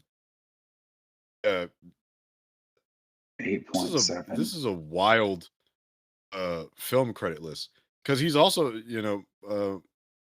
McKenna and Summers were also writers on the Lego Batman movie. Objectively, the best Batman movie. Really? I did not know that. They did the Jumanji movie, the sequel. Wow. Oh, yeah. Wait a damn minute. These are good writers. They did Cloudy with a Chance of Meatballs. They also did Igor. This is very strange. Huh. They've done some really good movies. Okay, they didn't do the first Ant-Man, but they did the second one. Oh, they did the second Ant-Man. Sheesh. I mean, hey, I didn't think what to think about. That's kind of awesome. They did Lego Batman. Now we know they were writers on Community. Really?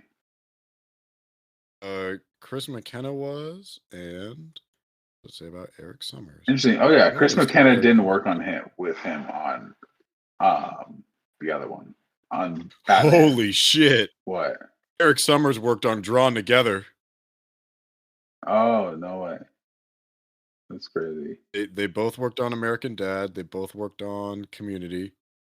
The fact that they were able to write this is kind of mind blowing. Like this is nuts. Jonathan Goldstein and Francis Daly, they worked on Homecoming. They worked on Homecoming as well. But Francis Daly isn't a bad writer. I'm just trying to figure out why the fuck did that movie have 6 writers? God damn. Homecoming has 6 writers on this shit. I never knew that. Yeah. Homecoming had 6 writers. Far From Home had 2. No Way Home had 2.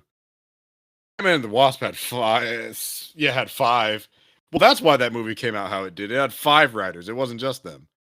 Aye. Then again, Jumanji 2 had 4 writers. So. Then Seth Graham. Lego Batman had 5 writers. This is a strange track list. Yep. Maybe they found their voice finally. What is this Burma movie? But I kind of feel like maybe they'll probably tab somebody new for the college flicks. Yeah, please get new writers and new directors for the college age Spider-Man, please. That's all. We know they're getting a new director. We don't know if they're getting a new writer. Do we know they're getting a new director? Well, John Watts is he's doing Fantastic Four and he's producing that new Final Destination movie, which has me excited. Yeah, he's producer credit, but you know what? Taika did Jojo Rabbit in between time of hopping back into Thor. We don't know if he's done. Yeah, but I think John Watts wants to move forward with his career too. That man deserves a break. I think Fantastic Four is probably like a consolation for having him do this trilogy under both Marvel and Sony's management, which could not be an easy job. No, he just gets to work with Marvel. Yeah, I think they're giving him a freebie. It's like, look, this is just us. You did great. Like, holy shit, I cannot imagine the stress that was on their shoulders. To pull something like this off. It's insane. Speaking of Marvel directors, did you get the chance to watch that directors roundtable thing? No, is it? It's on Disney Plus, isn't it? Yeah, it's on Disney Plus. For those of you guys who don't know, because Marvel didn't advertise this at all, if you go on Disney Plus and you go to the special features or the extra section on Infinity War, the directors of several Marvel movies all sat down at a table together to talk about their filmmaking process and their journey through the MCU. Those directors include Joss Whedon, the Russo brothers, James Gunn, Taika Waititi, Ryan Coogler, Peyton Reed, and Jon Favreau. And it's great. It's a little over 30 minutes, and hearing all these dudes talk about the characters they brought into the MCU is fantastic. And you should watch it. And that's all I have to say about that. John Watts wasn't there for some reason. I don't know why, because he was already involved at this point. Maybe because he was like holding hands with Sony and Marvel, and they're like, "You can't come to play today." And he's like, "Okay," but all the Marvel proper directors are there, except for Kenneth Branagh and the guy who did Thor too. He's the first Marvel director, I believe, to have completed a trilogy. Yeah, as of right now, followed by James Gunn, and then followed by Peyton Reed. Yeah. Fuck. So I guess before we get out of here, is there anyone you would want to see to take the realm for the next couple Spidey films? Ooh, good question. Who would I want to see take the reins for Spidey? Well, I think I know who I want. Oh, okay. Hold on. Tell me your choice, and then I'll think of mine. You know, and it just came to mind as we were talking. Sam Levinson. Who is he again? He's the guy that does Euphoria and did Malcolm and Marie. Oh, interesting. Yeah, he bring an interesting flair to it. Because imagine giving, like, if there's one thing he knows aside from cinematography and shit, fucking drama. And because you told me before we talked about how you're going through the books and everything. College Pete's life, not an easy one. No. Yeah, no, he goes through it. He goes through the ringer in the college years. Love triangles, more personal troubles. Yeah, so we need to totally switch up this tone for this next phase of his life. And I'm trying to think what else would be good. So I heard someone say Damien Chazelle. Yeah. Ooh, that's a good one. Wait, what's Damien Chazelle done? He did Whiplash. He's done. Shit. I think he did La La Land as well. Damien Chazelle's a good pick. Yeah. Josh Trank. Fuck. We all make mistakes. We all make mistakes. Yeah. I think I'd pick Sam Levinson. Mostly because I think doing a project that is a transition from like high school to college age would be an interesting one for him to kind of tackle. It's not like he hasn't done movies with adults. I mean, he did Malcolm and Marie, he did Assassination Classroom, or Assassination Nation. So I think it'd be interesting for him to kind of handle the reins of taking Spidey in a more serious direction, but also entangling his relationships. Because if there's one thing he likes to do is make dramatic ass relationships. The main character is very, very stressed. Yeah, I can see it. I definitely see it for sure. The question is, would he do it? That's a great question. I'm trying to think if there's anybody from the list we were talking. Or actually, you know what might be a fascinating one to see? Bo Burnham did it. Holy shit! Wow. That now, granted, I might only want him to do it for one. That's a really tall order, I'd say, because he's just as like a writer.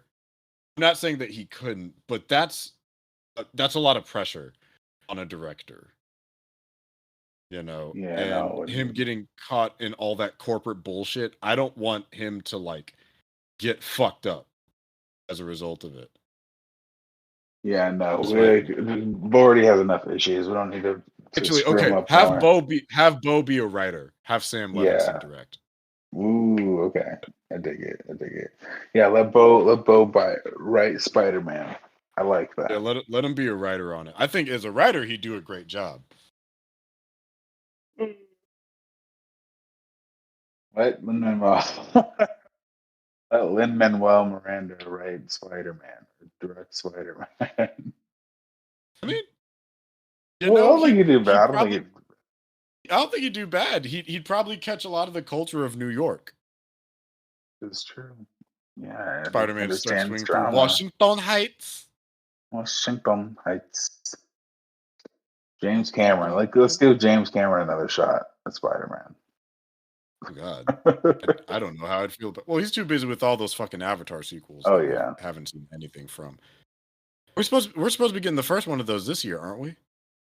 Mm-hmm.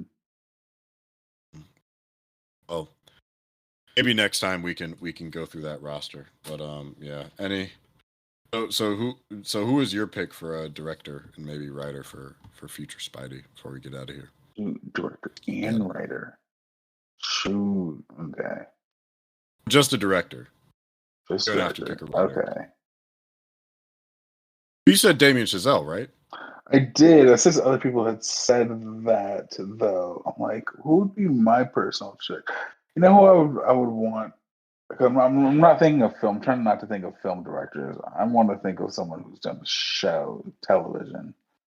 Because Spider-Man he's a serialized character. We need someone who does a serialized.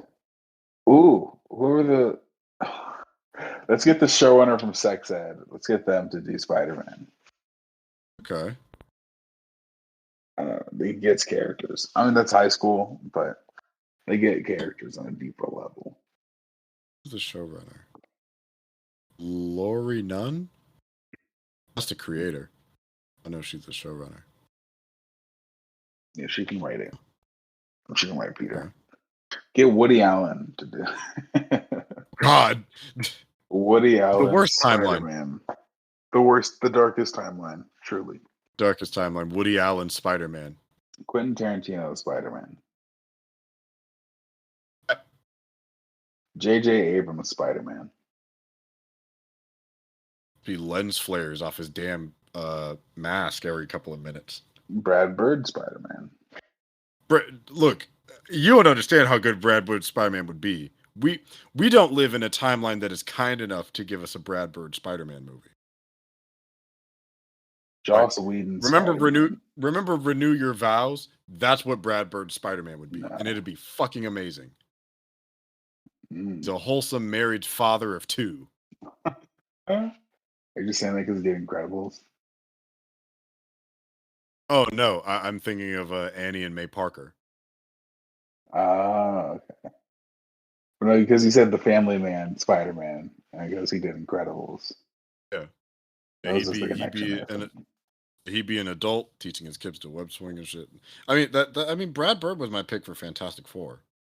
Ooh, actually, fuck both of them. You know who I want to direct it? It probably won't happen. What are their names? Fuck. The dudes who did Spider-Verse, but actual live action. Not the guys who wrote Spider-Verse to direct the live action Spider-Man.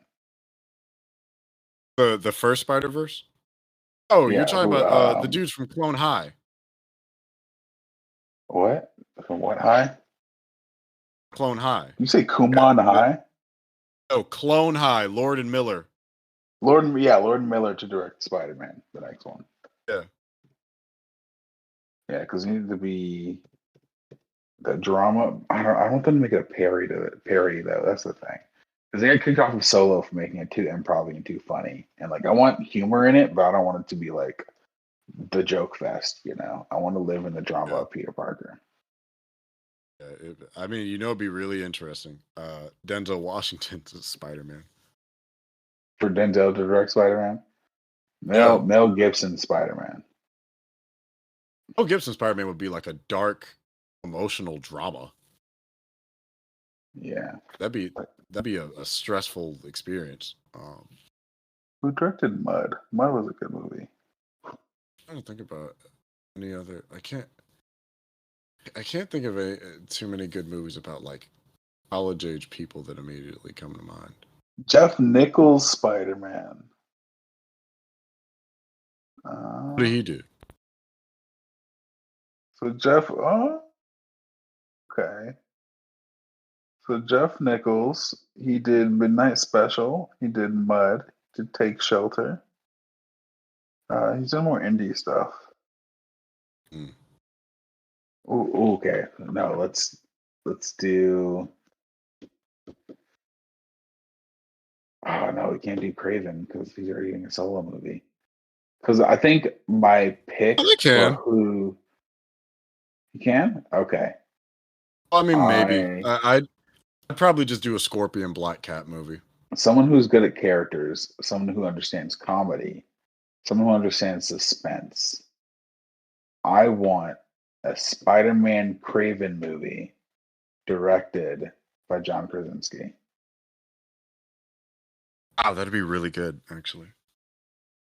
Yeah. That'd be really good. Yeah, having John Krasinski do Craven's Last Hunt would be a really good movie. Yeah, plus he understands humor because he's a naturally funny guy and he's did The Office. Yeah, I think he would be a good choice to direct Spider-Man. I know everyone's on Mr. Fantastic, but if he were to venture into comedy for directing, wouldn't be mad at it. Or melodrama. And he has a good eye for visuals too. He'd be a good pick, actually. Yeah. All right, man.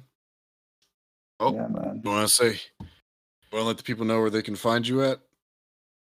Yeah, dude. You can find me at the TikTok on Aaron Alexander 64. I'm currently not on Instagram at the moment, taking a hiatus. So yeah, that's the main spot you can find me right now. All right. And if you're looking for me, your host, the sleepy voice, find me on all my social medias at Will the Greatest. So that's YouTube, Instagram, SoundCloud, if people still use that. Don't forget to follow the show on Instagram at Atlas Comics Elite. That is ATLES Comics Elite. Don't forget to like the show and follow the show and turn on notifications so you can know when we post new episodes. And if you have questions, you can submit them with the hashtag AskAce. So, we can answer them live on the show and you can let us know what you think. I think I posted a poll last time, but I can't recall because I haven't looked back at it. So I can't, maybe we'll talk about it next time. But all right, y'all. Thank you for rocking with us for this very extensive Catch Up show. And we will see you in the next one. Great one.